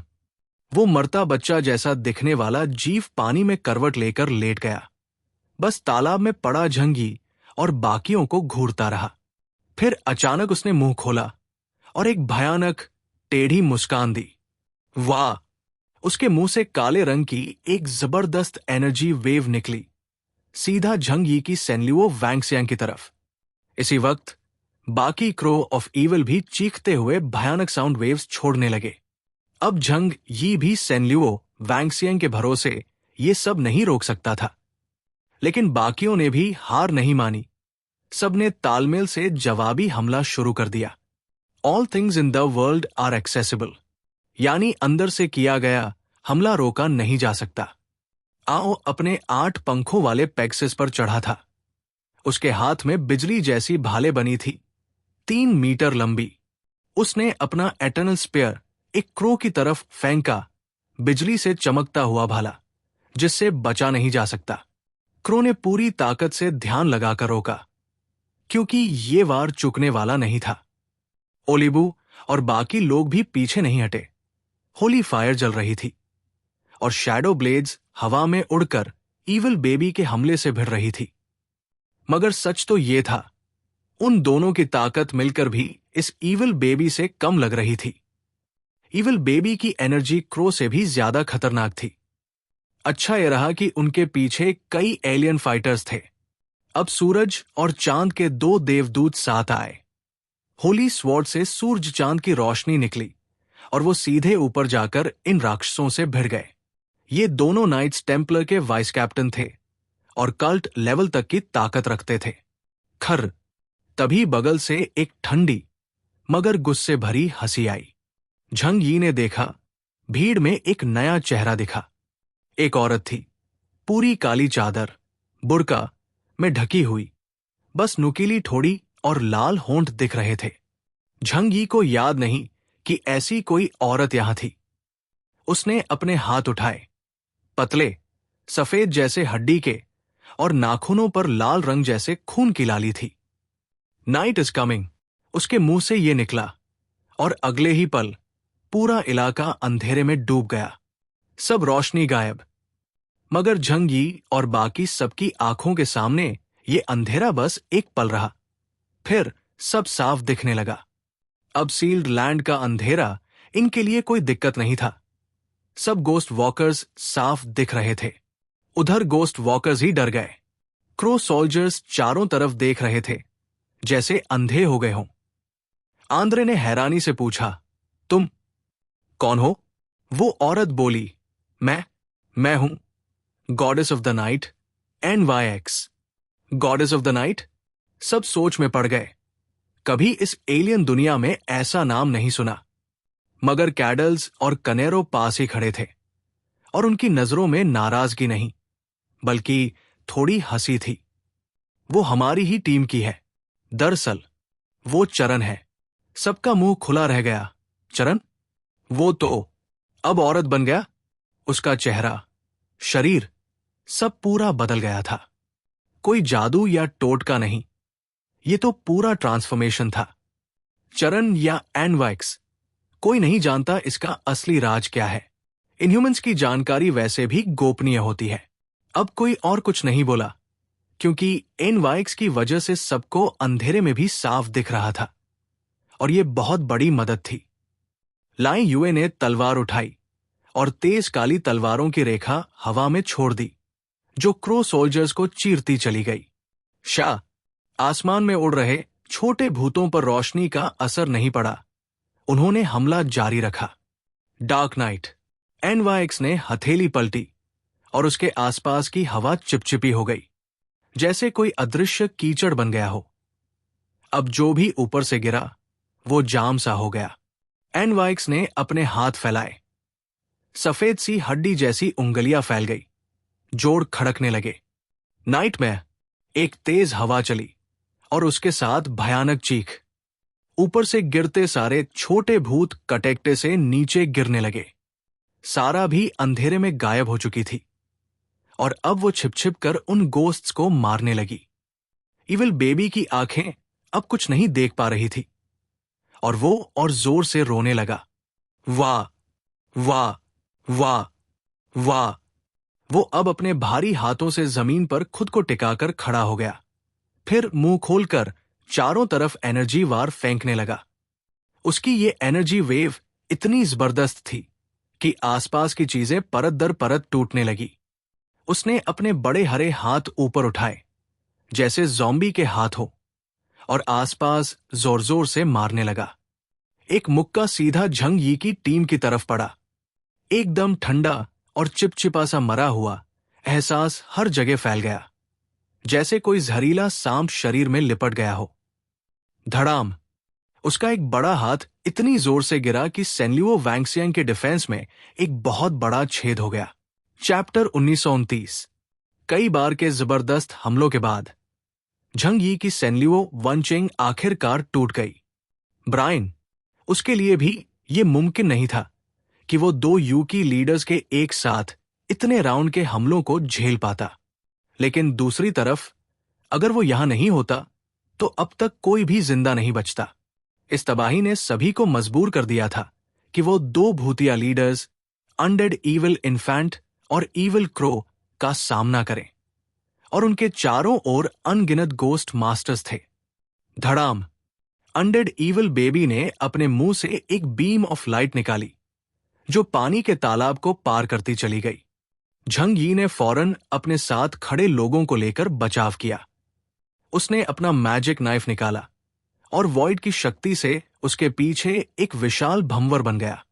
अनंत शक्तियां उसके हाथ में इकट्ठा हुई और ब्लेड पर बहने लगी। Star blade! एक बहुत बड़ी काली ब्लेड की रोशनी हजारों मीटर तक फैल गई और सीधा अनडेड इविल बेबी की गर्दन पर वार किया।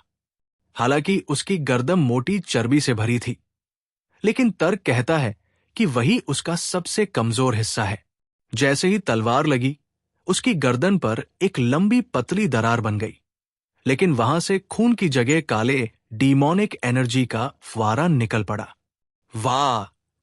अनडेड इविल बेबी दर्द में और जोर से चिल्लाया, और फिर उसने और भी ज्यादा पागलों की तरह इधर उधर अंधाधुंध हमला शुरू कर दिया।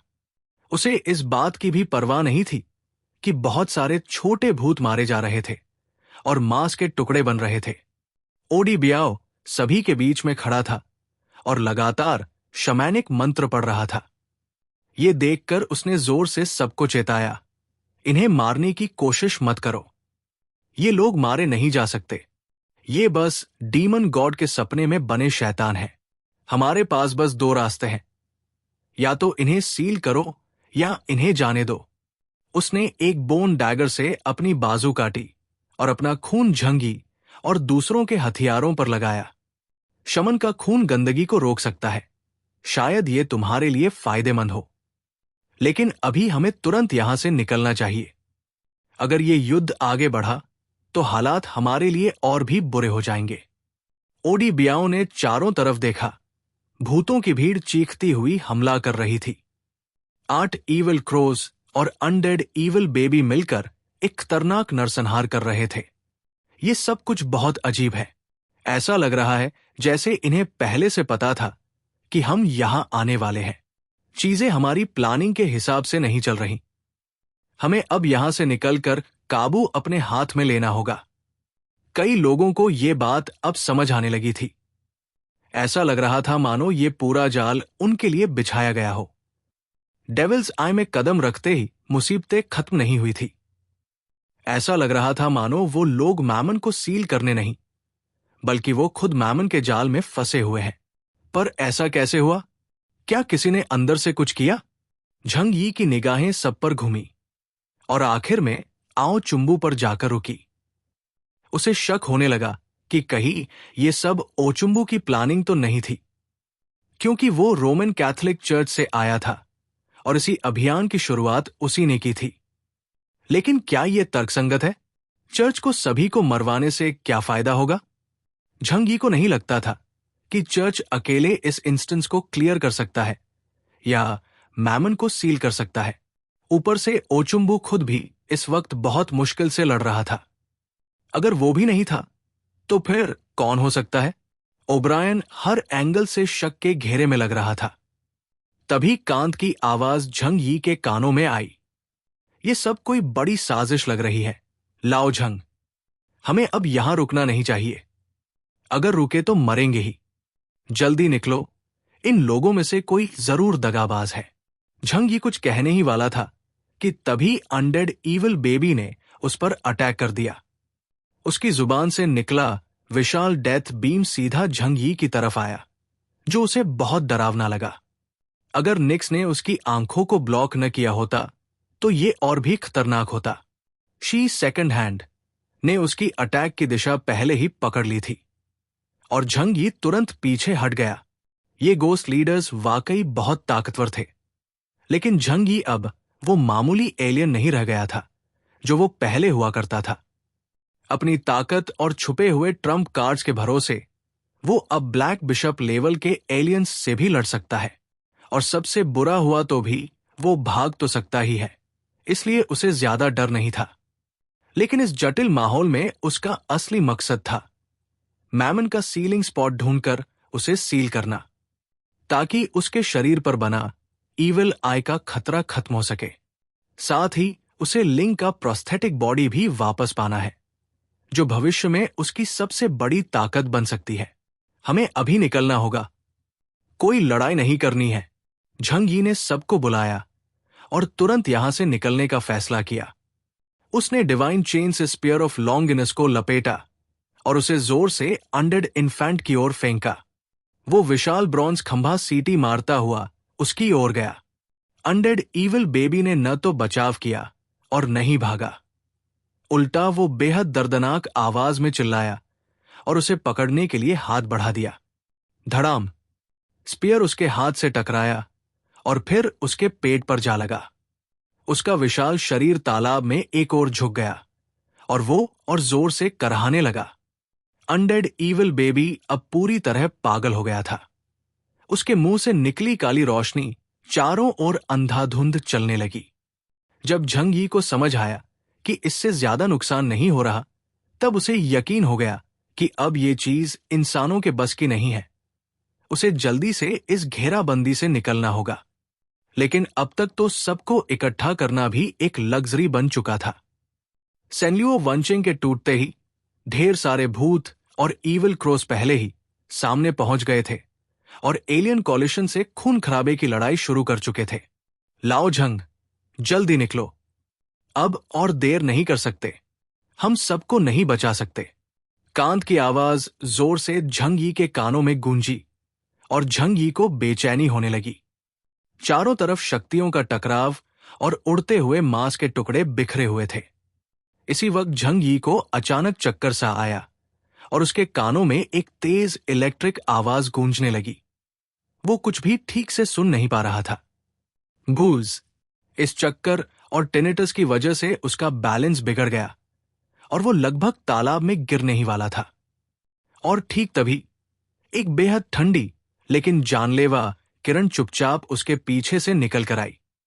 वो सीधे झंग यी के पीछे की ओर आई, जब उसकी सेनलियो वंचिंग इतनी जल्दी डिप्लॉय नहीं हो सकती थी। थोड़ी सी भी गड़बड़ी ने उसे वक्त नहीं दिया समझने का कि हुआ क्या है। उसे लगा जैसे उसकी रीढ़ में कोई बर्फीली तलवार उतर गई हो, और वो बस उम्मीद कर सकता था कि डीमन गॉड आर्मोर उसे बचा लेगा। जिसने भी ये चाल चली थी, उसने परफेक्ट टाइम चुना था, क्योंकि ये हमला कॉलिशन की तरफ से आया हुआ लग रहा था। उस चक्कर की वजह से झंग यी कुछ सेकंड्स के लिए होश खो बैठा था और टाइम सेकंड हैंड को भी एक्टिव नहीं कर पाया। ये साजिश सी लग रही थी, बस उसके खिलाफ सही मौके की तलाश में थी। झंग यी की आंखों में अब खून का उबाल आ गया था। उसे समझ नहीं आया था कि असली दुश्मन तो अंदर से निकला, लेकिन अगर कोई उसे यूं ही मार डाले, ये तो सपना है। डायमेंशनल डोर खोलकर वॉइड में भागना अब बहुत देर की बात थी, पर उसके पास एक आखिरी चाल थी जिससे वो फैटल अटैक से बच सकता था। A moment in the sky. इस चाल के कई रिस्ट्रिक्शंस थे और इसे इस्तेमाल करने से शरीर को भी नुकसान होता था, लेकिन फिलहाल ये उसका इकलौता तरीका था खुद को बचाने का। वरना अगर वो जिंदा भी बच गया लेकिन बुरी तरह जख्मी हुआ, तो इस चक्कर वाले युद्ध के बीच खुद को संभालना नामुमकिन हो जाता। झंग यी तैयार था, लेकिन जैसे ही उसकी बाई आंख की सुई घूमने ही वाली थी, उसने कुछ महसूस किया और रुक गया। दूसरी दिशा से भी एक डेथ एनर्जी वाली रोशनी आ रही थी, लेकिन वो झंग यी पर नहीं, बल्कि उस किरण पर जा रही थी जो उसे मारने आ रही थी। दोनों शक्तियां झंग यी के पीछे 1 मीटर से भी कम दूरी पर टकराईं और जानलेवा बीम उसी वक्त गायब हो गई जब उसे डेथ एनर्जी ने छू लिया। अब झंग यी पूरी तरह होश में आ चुका था। आसपास का बैटलफील्ड बहुत ही क्योटिक हो गया था, लेकिन उसके दिल में यह एहसास बना रहा कि किसी ने उसे पीछे से मारने की कोशिश की। उसे यकीन था यह हमला करने वाला पास ही है, शायद इन बिशप्स में से कोई है। लेकिन अब यहां रुकने का कोई मतलब नहीं रह गया था। हट जाओ, झंग यी ने कम आवाज में कहा, और उसके सारे एलियन साथियों ने उसके चारों तरफ इकट्ठा होकर म्यू यांग की शैडो में प्रवेश कर लिया। झंग यी तुरंत मुड़ा और बिना कोई देरी किए भाग निकला। ये देखकर बाकी एलियंस चौंक गए। सबने उस अटैक को महसूस किया था, क्योंकि इतनी ताकत वाला हमला नजरअंदाज करना मुश्किल था। किसी ने उम्मीद नहीं की थी कि झंग यी पर ऐसे वक्त में कोई हमला करेगा। अब किसी ने भी उसे रोकने की कोशिश नहीं की, क्योंकि अंदर कोई दुश्मन है और हर कोई शक के दायरे में है। ऊपर से यहां से निकलना ही सबसे बेहतर फैसला था। साला कौन है ये गद्दार? सबने एक दूसरे की तरफ देखा और सबकी आंखों में थोड़ा थोड़ा शक था। पर अभी आपसी लड़ाई का टाइम नहीं था। चलो, ओदीन चिल्लाया। उसने दोनों हाथों में लंबी बिजली वाली भालाएं पकड़ी थी और उन्हें सामने खड़े क्रो सोल्जर्स के झुंड में फेंक दिया। 2 बड़ी बिजली की गेंदें तुरंत फटी और दर्जनों क्रो सोल्जर्स को मांस के टुकड़ों में बदल दिया। उसका 8 विंग पेगासस जोर से हिनहिनाया और फिर ओदीन ने सबसे आगे रहते हुए आउटर एरिया की ओर दौड़ लगा दी। बैटलफील्ड पूरी तरह से बिखर चुका था और सारे एलियंस अलग अलग दिशा में लड़ते हुए बाहर निकलने की कोशिश कर रहे थे। डार्क गॉडेस एनवाइक्स और सलादीन, जो अंधेरे की दुनिया के दुलारे थे, उन्होंने हालात देखकर वहां रुकना ठीक नहीं समझा। उन्होंने अपनी खास एबिलिटीज का इस्तेमाल किया, दूसरों की मदद की और सभी को पीछे हटने में सपोर्ट किया। लेकिन अब लड़ाई का हाल ऐसा हो गया था कि सब कुछ उनके खिलाफ जा रहा था। टीम के अंदर भी शक होने लगे थे। ऊपर से इस जगह मौजूद फैंटोम वॉकर के लीडर से पीछा छुड़ाने का उनके पास कोई ठोस तरीका भी नहीं था। 8 ईविल क्रोज में से हर एक के पास एक बिशप जितनी ताकत थी। अगर किसी एक को सील कर भी दिया जाए तो बाकी दोबारा फैल सकते हैं और पहले से भी ज्यादा खतरनाक बन सकते हैं। और उसके ऊपर वो इमॉर्टल ईविल बेबी भी है, जिसकी अटैक और डिफेंस दोनों ही मैक्सिमम लेवल की है। झंग यी ने बिना कोई देरी किए भागने का फैसला लिया, लेकिन जैसे ही वो स्पेस से ट्रैवल कर रहा था, अचानक उसे पीछे से एक डरावना एनर्जी महसूस हुआ। वाह! पीछे से एक बहुत ही डरावनी चीख आई। झंग यी ने पलटकर देखा तो वो भयानक बेबी चारों हाथ पैरों पर चलकर उसकी तरफ आ रहा था। वो भी बहुत ही टेढ़े मेढ़े ढंग से, जैसे कोई ग्रे रंग की मॉन्स्टर मछली हो। हालांकि उसका शरीर बहुत बड़ा था, लेकिन उसकी स्पीड बिजली जैसी थी और उसके साथ साथ बहुत सारे ग्रे गोस्ट वॉकर्स भी आ रहे थे। वाह! अनडेड ईविल बेबी जोरों से चीखते हुए झंग यी के पीछे लग गया। ऐसा लग रहा था जैसे उसने झंग यी को पहचान लिया हो, और स्पेस ट्रैवल एक्टिवेट करने के बाद भी वो इतनी जल्दी पहुंच गया। ये मेरे पीछे ही क्यों पड़ा है? झंग यी के रोंगटे खड़े हो गए। उसे पता था कि अगर वो यही फंस गया तो बचना नामुमकिन है।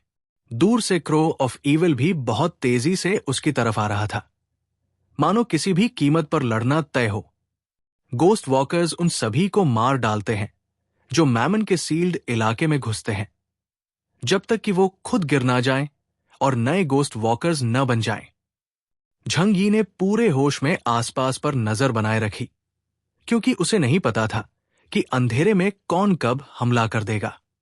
उसने मैजिक स्वॉर्ड कसकर पकड़ा और वॉइड की ताकत से उसके पीछे एक बहुत बड़ा वॉर्टेक्स बन गया, जैसे कोई काला भंवर हो, जिसमें से बहुत ही डरावनी एनर्जी निकल रही थी।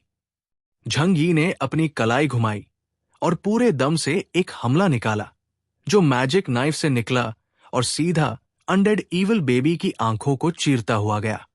इतनी ताकत वाला हमला तो ब्लैक बिशप लेवल एलियन को भी डॉज करना पड़ता, लेकिन वो अनडेड इविल बेबी टस से मस नहीं हुआ। वो चीखता रहा जैसे कोई मरा हुआ, छोड़ा हुआ बच्चा हो जो अब एक बदले की भूखी आत्मा बन गया हो। झंग यी ने पूरी ताकत झोंक दी, लेकिन उसका असर सिर्फ इतना हुआ कि वो इविल बेबी अपनी पलकों को बंद कर गया। उसकी पलकों से हल्का काला धुआं निकला, लेकिन कोई बड़ा डैमेज नहीं हुआ। अनडेड इविल बेबी की चीखें और भी ज्यादा डरावनी हो गई, जैसे किसी राक्षस की आवाज सीधे कान में घुस रही हो। झंग यी को लगने लगा कि उसके अंदर के सारे ऑर्गन्स बाहर आने वाले हैं और उसका सीना जैसे किसी हाई स्पीड वॉशिंग मशीन में फंसा हो। ऐसे क्रिटिकल टाइम पर डीमन गॉड आर्मोर का ऑटोमेटिक डिफेंस सिस्टम एक्टिवेट हो गया, जिसने इस साउंड अटैक को झंग यी के शरीर में घुसने से रोकने की कोशिश की। मैकेनिकल सिविलाइजेशन का टेक लेवल बहुत ऊपर है। वो सुपर पावर्स में एक्सपर्ट भले न हो, लेकिन एलियंस पर उन्होंने बहुत रिसर्च की है। लू केनन एक और डीमन आर्मोर नहीं बना सका, तो उसने तुओ वाले आर्मोर को ही झंग यी के लिए मॉडिफाई कर दिया। शायद पूरी दुनिया में कुछ ही ऐसी सिविलाइजेशंस होंगी जो इससे बेहतर आर्मोर बना सके। बूम! अनडेड इविल बेबी बहुत तेजी से झंग यी की तरफ बढ़ रहा था, जैसे कोई चलता फिरता ग्रे रंग का पहाड़ हो। उसने अपनी काली आंखें खोल दी और ऐसे चीखते हुए आ रहा था जैसे नरक से कोई राक्षस बाहर आ गया हो। जो भी इस नजारे को देखेगा, उसकी रूह कांप जाएगी। उसकी रक्षा इतनी जबरदस्त थी कि आम हमलों से कोई असर नहीं हो रहा था। छोटे छोटे भूतों का झुंड टिड्डियों की तरह झंग यी की तरफ दौड़ रहा था और झंग यी का दिल बहुत तेज धड़कने लगा। मास्टर, हम आपकी मदद करते हैं। फैटिक शू की आवाज झंग यी के कानों में गूंजी और शैडो स्पेस में मौजूद बाकी लोग भी इस खतरनाक हालात को महसूस कर चुके थे। सिर्फ यांग जिंगसन ने सबको रोका, भीड़ मत बढ़ाओ। ये बैटलफील्ड बहुत कॉम्प्लेक्स है और अंधेरे में दुश्मन छुपा हो सकता है। अभी सबसे सही फैसला है जल्दी से भाग जाना। वो सही थी। जब तक झंग यी को पता नहीं चलता कि अंधेरे में और कौन दुश्मन छिपा है, तब तक इस अनडेड मॉन्स्टर से सीधी टक्कर लेना बेवकूफी होगी। इस वक्त हालत बहुत ही खराब थे, बहुत ही ज्यादा। भाई, चलो God of death of love का इस्तेमाल करते हैं। यांग जिंगसन ने झंग यी को सलाह दी। ऐसी जगह पर मास डिस्ट्रक्शन वेपन्स का यूज नहीं करना चाहिए था, क्योंकि आसपास और भी इंसानी ताकतें और म्यूटेंट्स थे। लेकिन अभी झंग यी को किसी भी तरह इस खतरे से बाहर निकलना था। वो भी बहुत घबराया हुआ था। उसने डायमेंशनल डोर खोला और एक साथ 5 डेथ ऑफ लव पिल्स निकाल लिए। लू केरन की बनाई ये चीज झंग यी के लड़ने के स्टाइल के लिए परफेक्ट थी। न गोली का झंझट, न मिसाइल की टेंशन, बस दूर से डिटोनेट करो। वाह!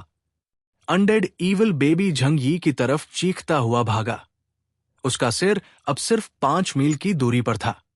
झंग यी ने उसकी तरफ ध्यान से देखा, फिर उसकी उस बड़ी सी अबिस जैसी काली मुंह में झांका। आखिरकार उसने बाकी एलियन टीम्स को कम्युनिकेशन चैनल से एक वार्निंग भेजा। मैं डेथ ऑफ लव छोड़ने वाला हूं, सब दूर हो जाओ। शायद इन लोगों में से कोई उसका दुश्मन हो, लेकिन जरूरी नहीं कि वही हो। और अगर कोई गद्दार था भी, झंग यी को भरोसा था कि ज्यादातर लोग मासूम हैं। इतना बड़ा खतरा उठाकर उसे नुकसान पहुंचाना बेवकूफी होती। वार्निंग देने के बाद उसने तुरंत डायमेंशनल डोर खोला। स्पेस ट्रैवल सिर्फ इंसानों को नहीं, बल्कि चीजों को भी एक जगह से दूसरी जगह पहुंचा सकता है। झंग यी को सेंटर मानकर 4 मील के गोल एरिया में कोई भी नॉन स्पिरिचुअल चीज कहीं भी भेजी जा सकती थी। इसमें वो अनडेड इविल बेबी का मुंह भी शामिल था। 5 high death of love missiles सीधे उसके मुंह में डाल दिए गए। वो गोस्ट लीडर एकदम किसी असली बच्चे जैसा ही था। सिर्फ खाना और तबाही फैलाना ही उसका इंस्टिंक्ट था। ये मैमन के सबकॉन्शियस माइंड का मासूम हिस्सा था। मिसिल्स जाते ही झंगी एक पैर डायमेंशनल डोर के बाहर रख चुका था। God of death of love को डिटोनेट करते ही उसने बहुत तेजी से 4 मील पीछे हटना शुरू किया, फिर 4 और मील, फिर और। अनडेड इविल बेबी के मुंह से एक भयानक लाइट निकली। उसके मुंह में जलती हुई हीट को वो निगलने की कोशिश कर रहा था, लेकिन सिर्फ 1 सेकंड में उसका सिर लाल और पारदर्शी हो गया। उसका चेहरा फूलने लगा और 7 छेदों से सफेद धुआं निकलने लगा। वाह! उसने अपनी गर्दन तानकर सिर आसमान की ओर किया। उसका बदसूरत गोल चेहरा एक लीक हो रहे प्रेशर कुकर जैसा लगने लगा, जिससे न्यूक्लियर एक्सप्लोजन की एनर्जी हर ओर से निकल रही थी। झंगी बहुत तेज भागा, लेकिन उसे अब भी अपनी पीठ पर जलने की गर्मी महसूस हो रही थी। वो डर से कांप उठा। अच्छी बात यह थी कि एक्सप्लोजन का ज्यादातर हिस्सा अनडेड बेबी ने खुद झेल लिया और बाकी बची असर को डीमन आर्मो ने एब्जॉर्ब कर लिया। लेकिन एक्सप्लोजन की ताकत फिर भी बहुत ज्यादा थी, जिससे पूरा स्पेस हिल गया। पहाड़ कांप गए, जमीन हिलने लगी। झंगी को याद आया कि ये जगह एक लंबा सा केव टनल था, जमीन के नीचे एक बड़ा स्पेस। न्यूक्लियर एक्सप्लोजन और फैंटोम लॉर्ड की ताकत ने मिलकर इस पूरे स्पेस को गिरा दिया। ये केव कोलैप्स नहीं हो रही थी, बल्कि पूरा स्पेस ही टूट रहा था। झंगी को सामने सब कुछ घुमा हुआ दिखने लगा। हर चीज अंधेरे में गायब हो गई। हर लाइट, हर शैडो स्ट्रेच होकर गायब हो रही थी और शरीर पर भारीपन था। अब उसे कोई डायरेक्शन समझ नहीं आ रहा था। वो बस अनडेड इन्फेंट की उल्टी दिशा में भागने लगा। तभी कहीं से एक भरोसेमंद आवाज आई, लाओ झंग, इस तरफ आओ। झंगी को लगा जैसे कोई सहारा मिल गया हो और उसने उसी डायरेक्शन में स्पेस ट्रैवल शुरू कर दिया। चारों ओर गहरा अंधेरा हो गया था। कुछ भी दिखाई नहीं दे रहा था। पता नहीं निक्स अब भी है या नहीं, पर यहां कुछ भी नहीं है। तो दिखे या न दिखे, कोई फर्क नहीं। उसे सिर्फ इतना महसूस हो रहा था कि एक्सप्लोजन की हलचल अभी भी फैल रही है। शायद ह्यूमन कॉलिशन और गोस्ट वॉकर्स की लड़ाई भी जारी है। वो बहुत तेज दौड़ा और उसे अपने दिल की धड़कन तक सुनाई देने लगी।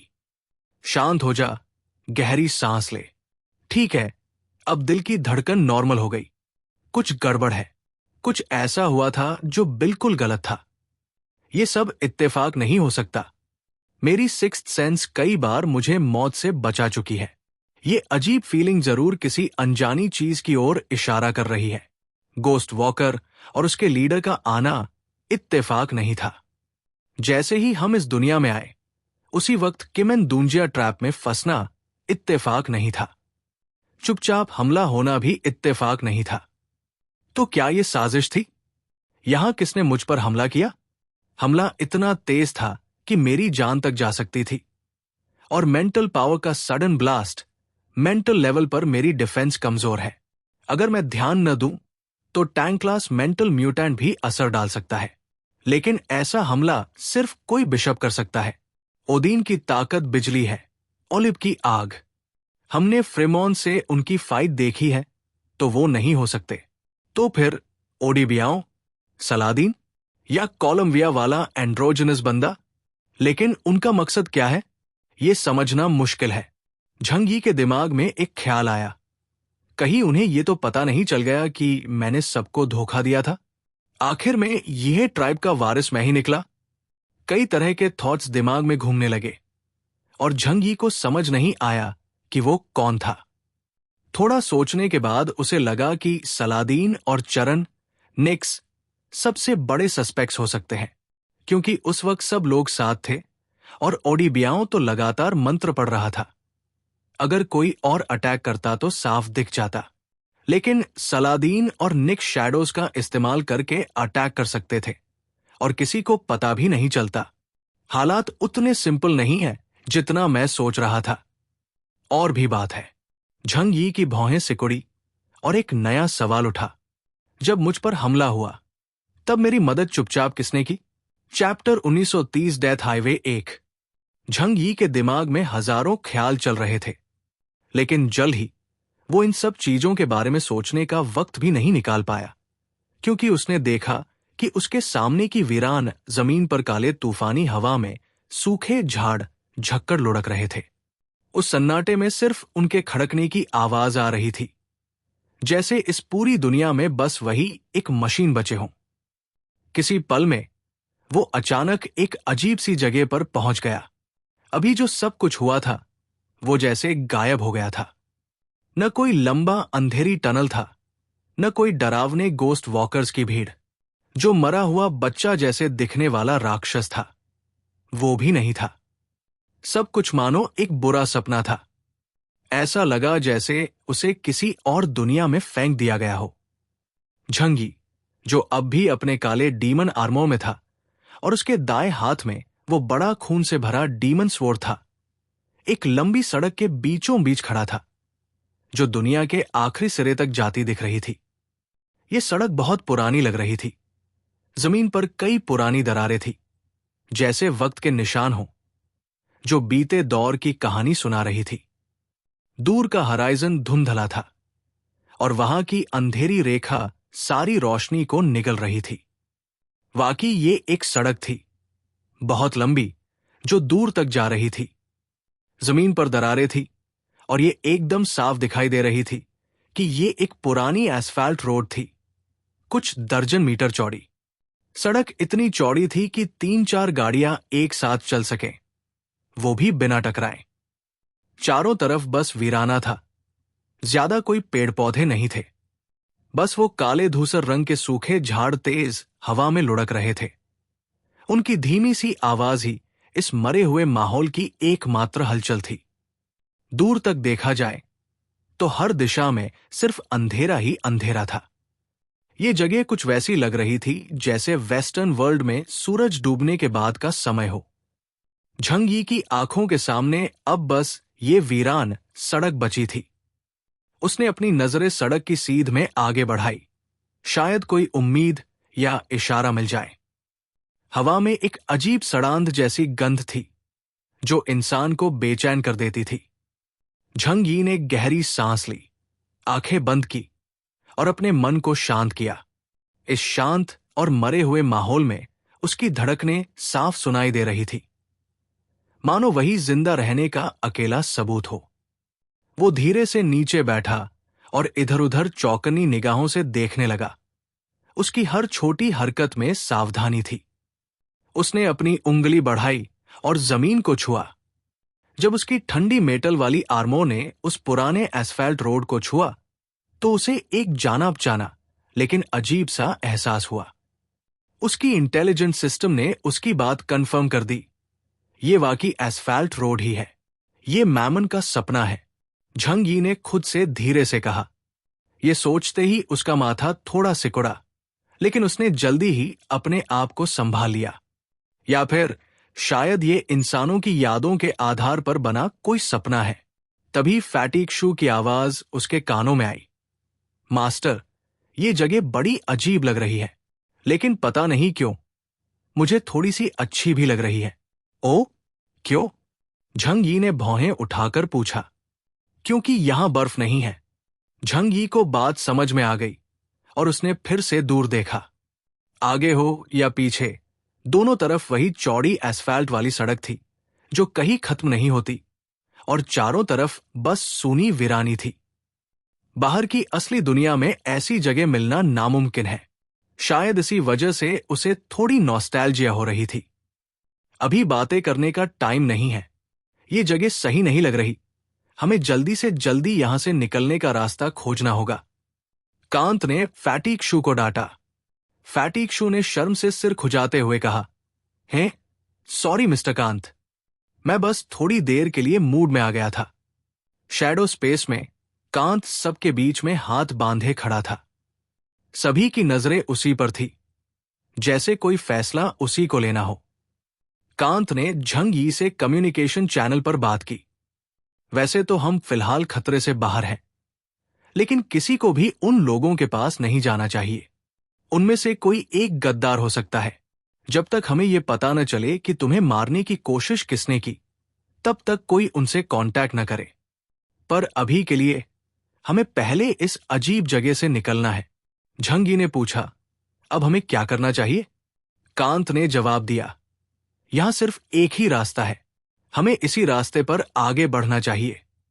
अभी इसके अलावा कोई और रास्ता भी नहीं है।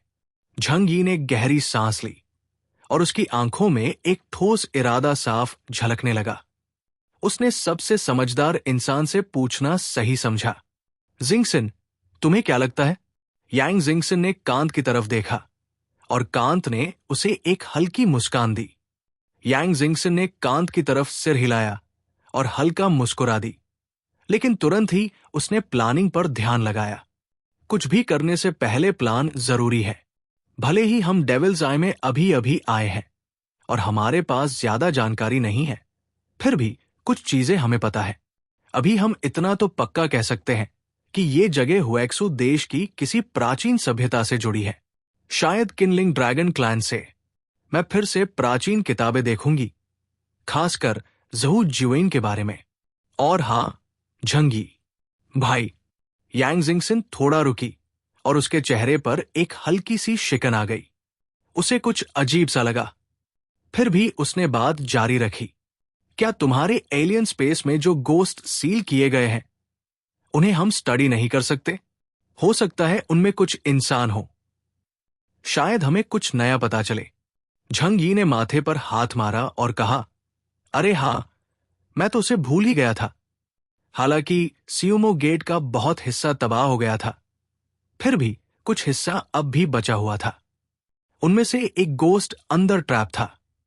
झंगी जैसे ही इन गोस्ट वॉकर से निपटने वाला था, उसने अपना मैजिक नाइफ निकाला और कुछ ही वारों में ज्यादातर को खत्म कर दिया।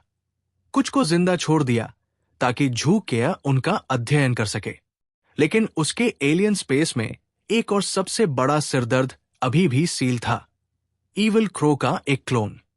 उसे देखकर झंगी का शरीर कांप उठा।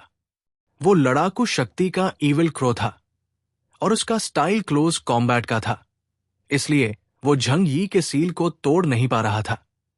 लेकिन झंगी को साफ महसूस हो रहा था कि जैसे जैसे उसके दूसरे क्लोन्स बन रहे हैं, उसका ऑरा और भी खतरनाक होता जा रहा है। शायद ये कहना सही होगा कि ये सभी क्रिएशंस मैमन के ड्रीम के प्रोडक्ट है। इसलिए हर ईविल क्रो अपने आप में एक ओरिजिनल बॉडी है और हर बार स्प्लिट होकर ये और ताकतवर बनते जाते हैं। झंगी की किस्मत अच्छी थी कि जब वो इस जगह में गिरा, तब कोई और ईविल क्रो या अनडेड ईविल बेबी उसके पीछे नहीं आया, वरना उसकी हालत बहुत खराब हो सकती थी। झंगी अब झू केया की एनालिसिस का इंतजार कर रहा था। तब तक उसने आगे बढ़ना बंद कर दिया और अपने माइंड फील्ड को एक्टिव किया ताकि आसपास की स्थिति का अंदाजा ले सके। फिलहाल कोई बाहरी हस्तक्षेप नहीं था और जो भी पास आने की कोशिश करेगा, वो क्लॉक सेकंड हैंड से बच नहीं पाएगा। कांत, मुझे अब भी कुछ अजीब सा लग रहा है। क्या तुम्हें याद है हम यहां आ ही क्यों थे? झंगी ने इस वक्त कांत से बात करना शुरू किया। चैप्टर 1931, डेथ हाईवे 2 आधा। हर बार उसका ये सबसे प्यारा दोस्त उसे अंदर से सहारा देता था और सही रास्ता दिखाता था। याद रखो, कांत ने बहुत शांत और भरोसे भरे लहजे में कहा, ये वो चीज है जो तुम्हें करनी ही चाहिए। झंगी ने सिर हिलाया, इसलिए भागने का कोई मतलब नहीं। अब जब मैं यहां तक आ ही गया हूं, तो मुझे ये रास्ता पूरा तय करना ही है, चाहे कुछ भी हो जाए।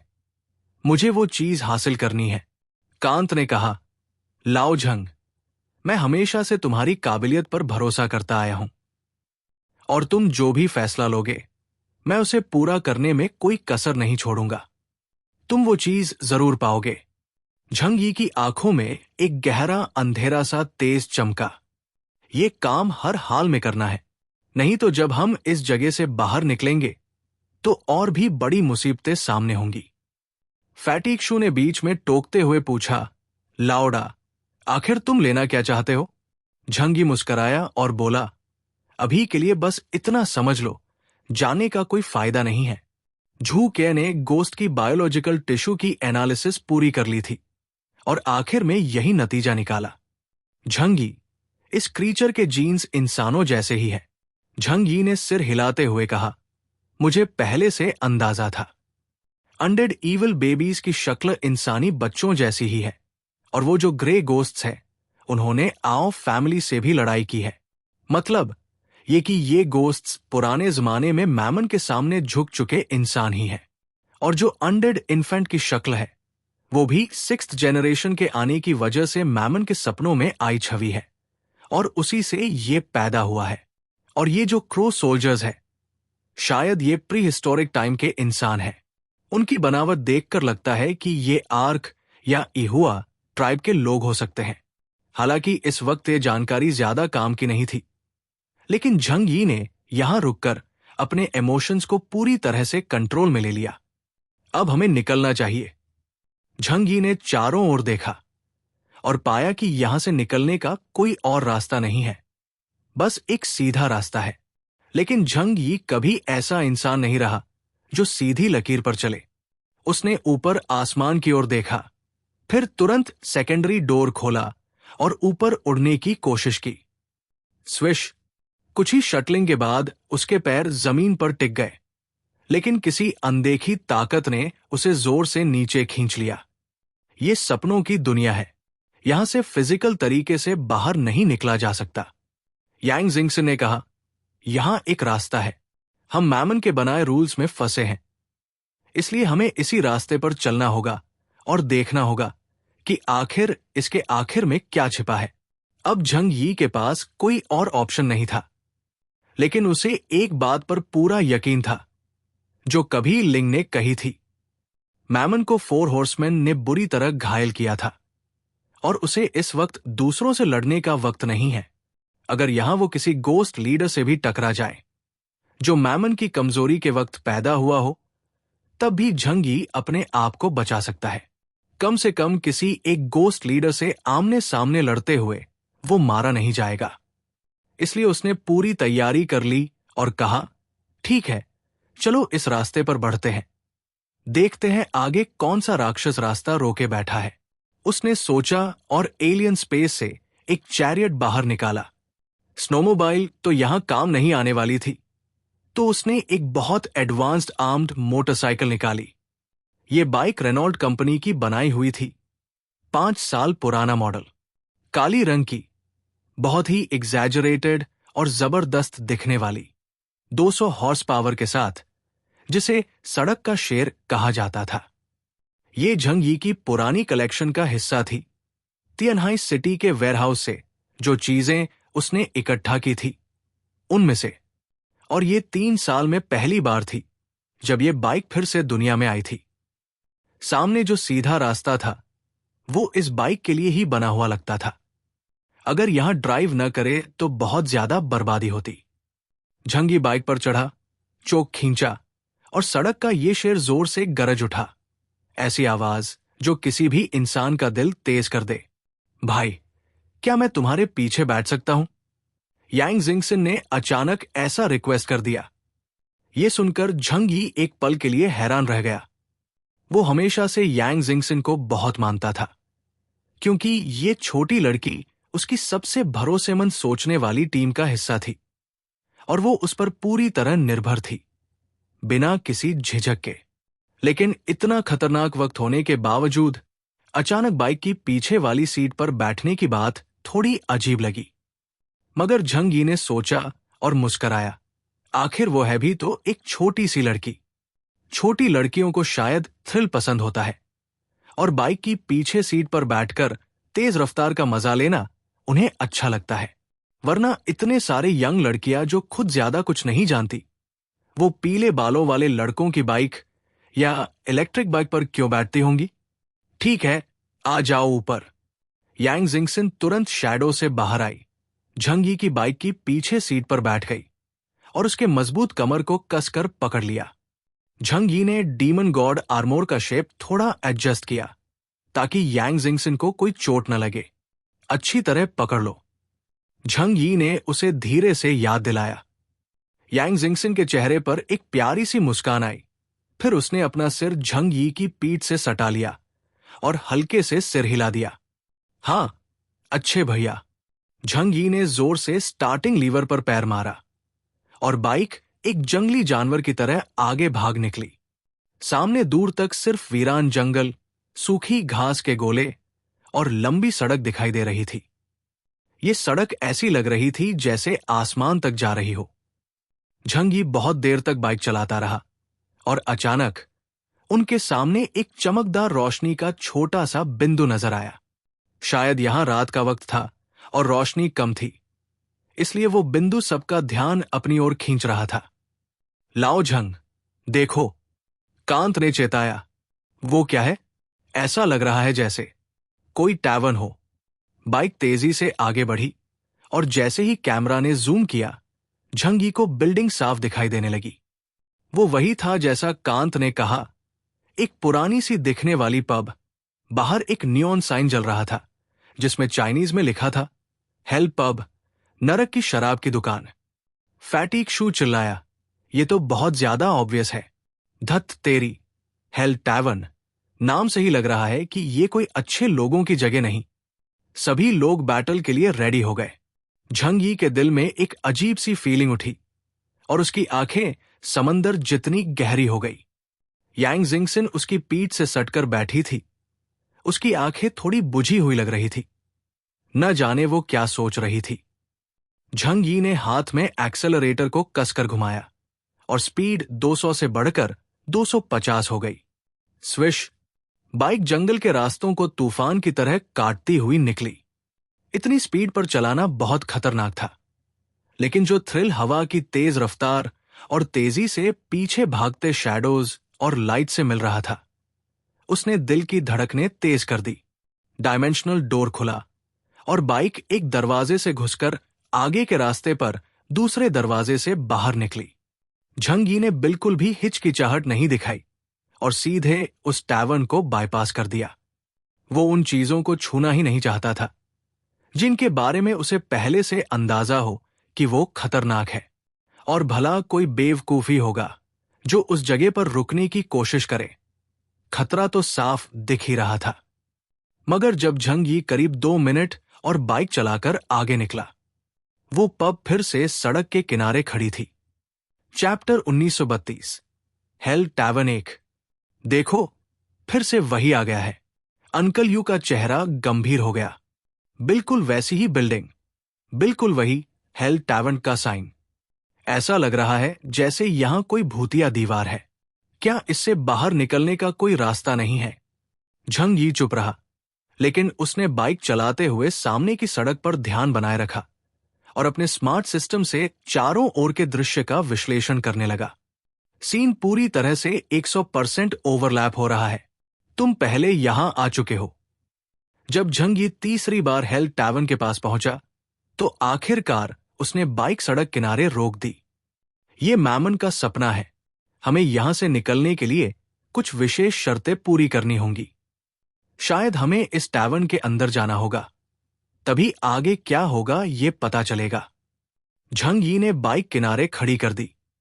उसने बाइक रोकी, फिर यांग जिंगसिन को गोद में उठाकर उतारा। वो बाइक के सहारे खड़ा हुआ और सामने उस मामूली सी दिखने वाली टैवर्न को ठंडी नजर से देखने लगा। क्लॉक सेकंड हैंड चालू हो चुका था और उसकी सिक्स्थ सेंस बहुत तेज थी। उसे पहले ही इस जगह से एक बड़ा खतरा महसूस हो रहा था। अब क्या करें? क्यों ना इस जगह को सीधे उड़ा ही दे? लू केरन ने अपने माथे से पसीना पोंछते हुए कहा। उसका चेहरा थोड़ा घबराया हुआ था।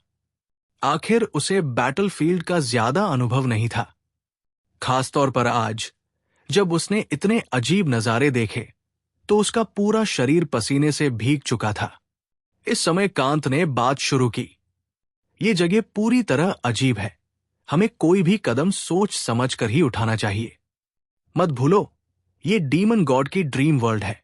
ये किसी न किसी नियम के अनुसार चलती है। आखिर कोई भी इंसान अपने सपने में जानबूझकर अराजकता नहीं चाहता।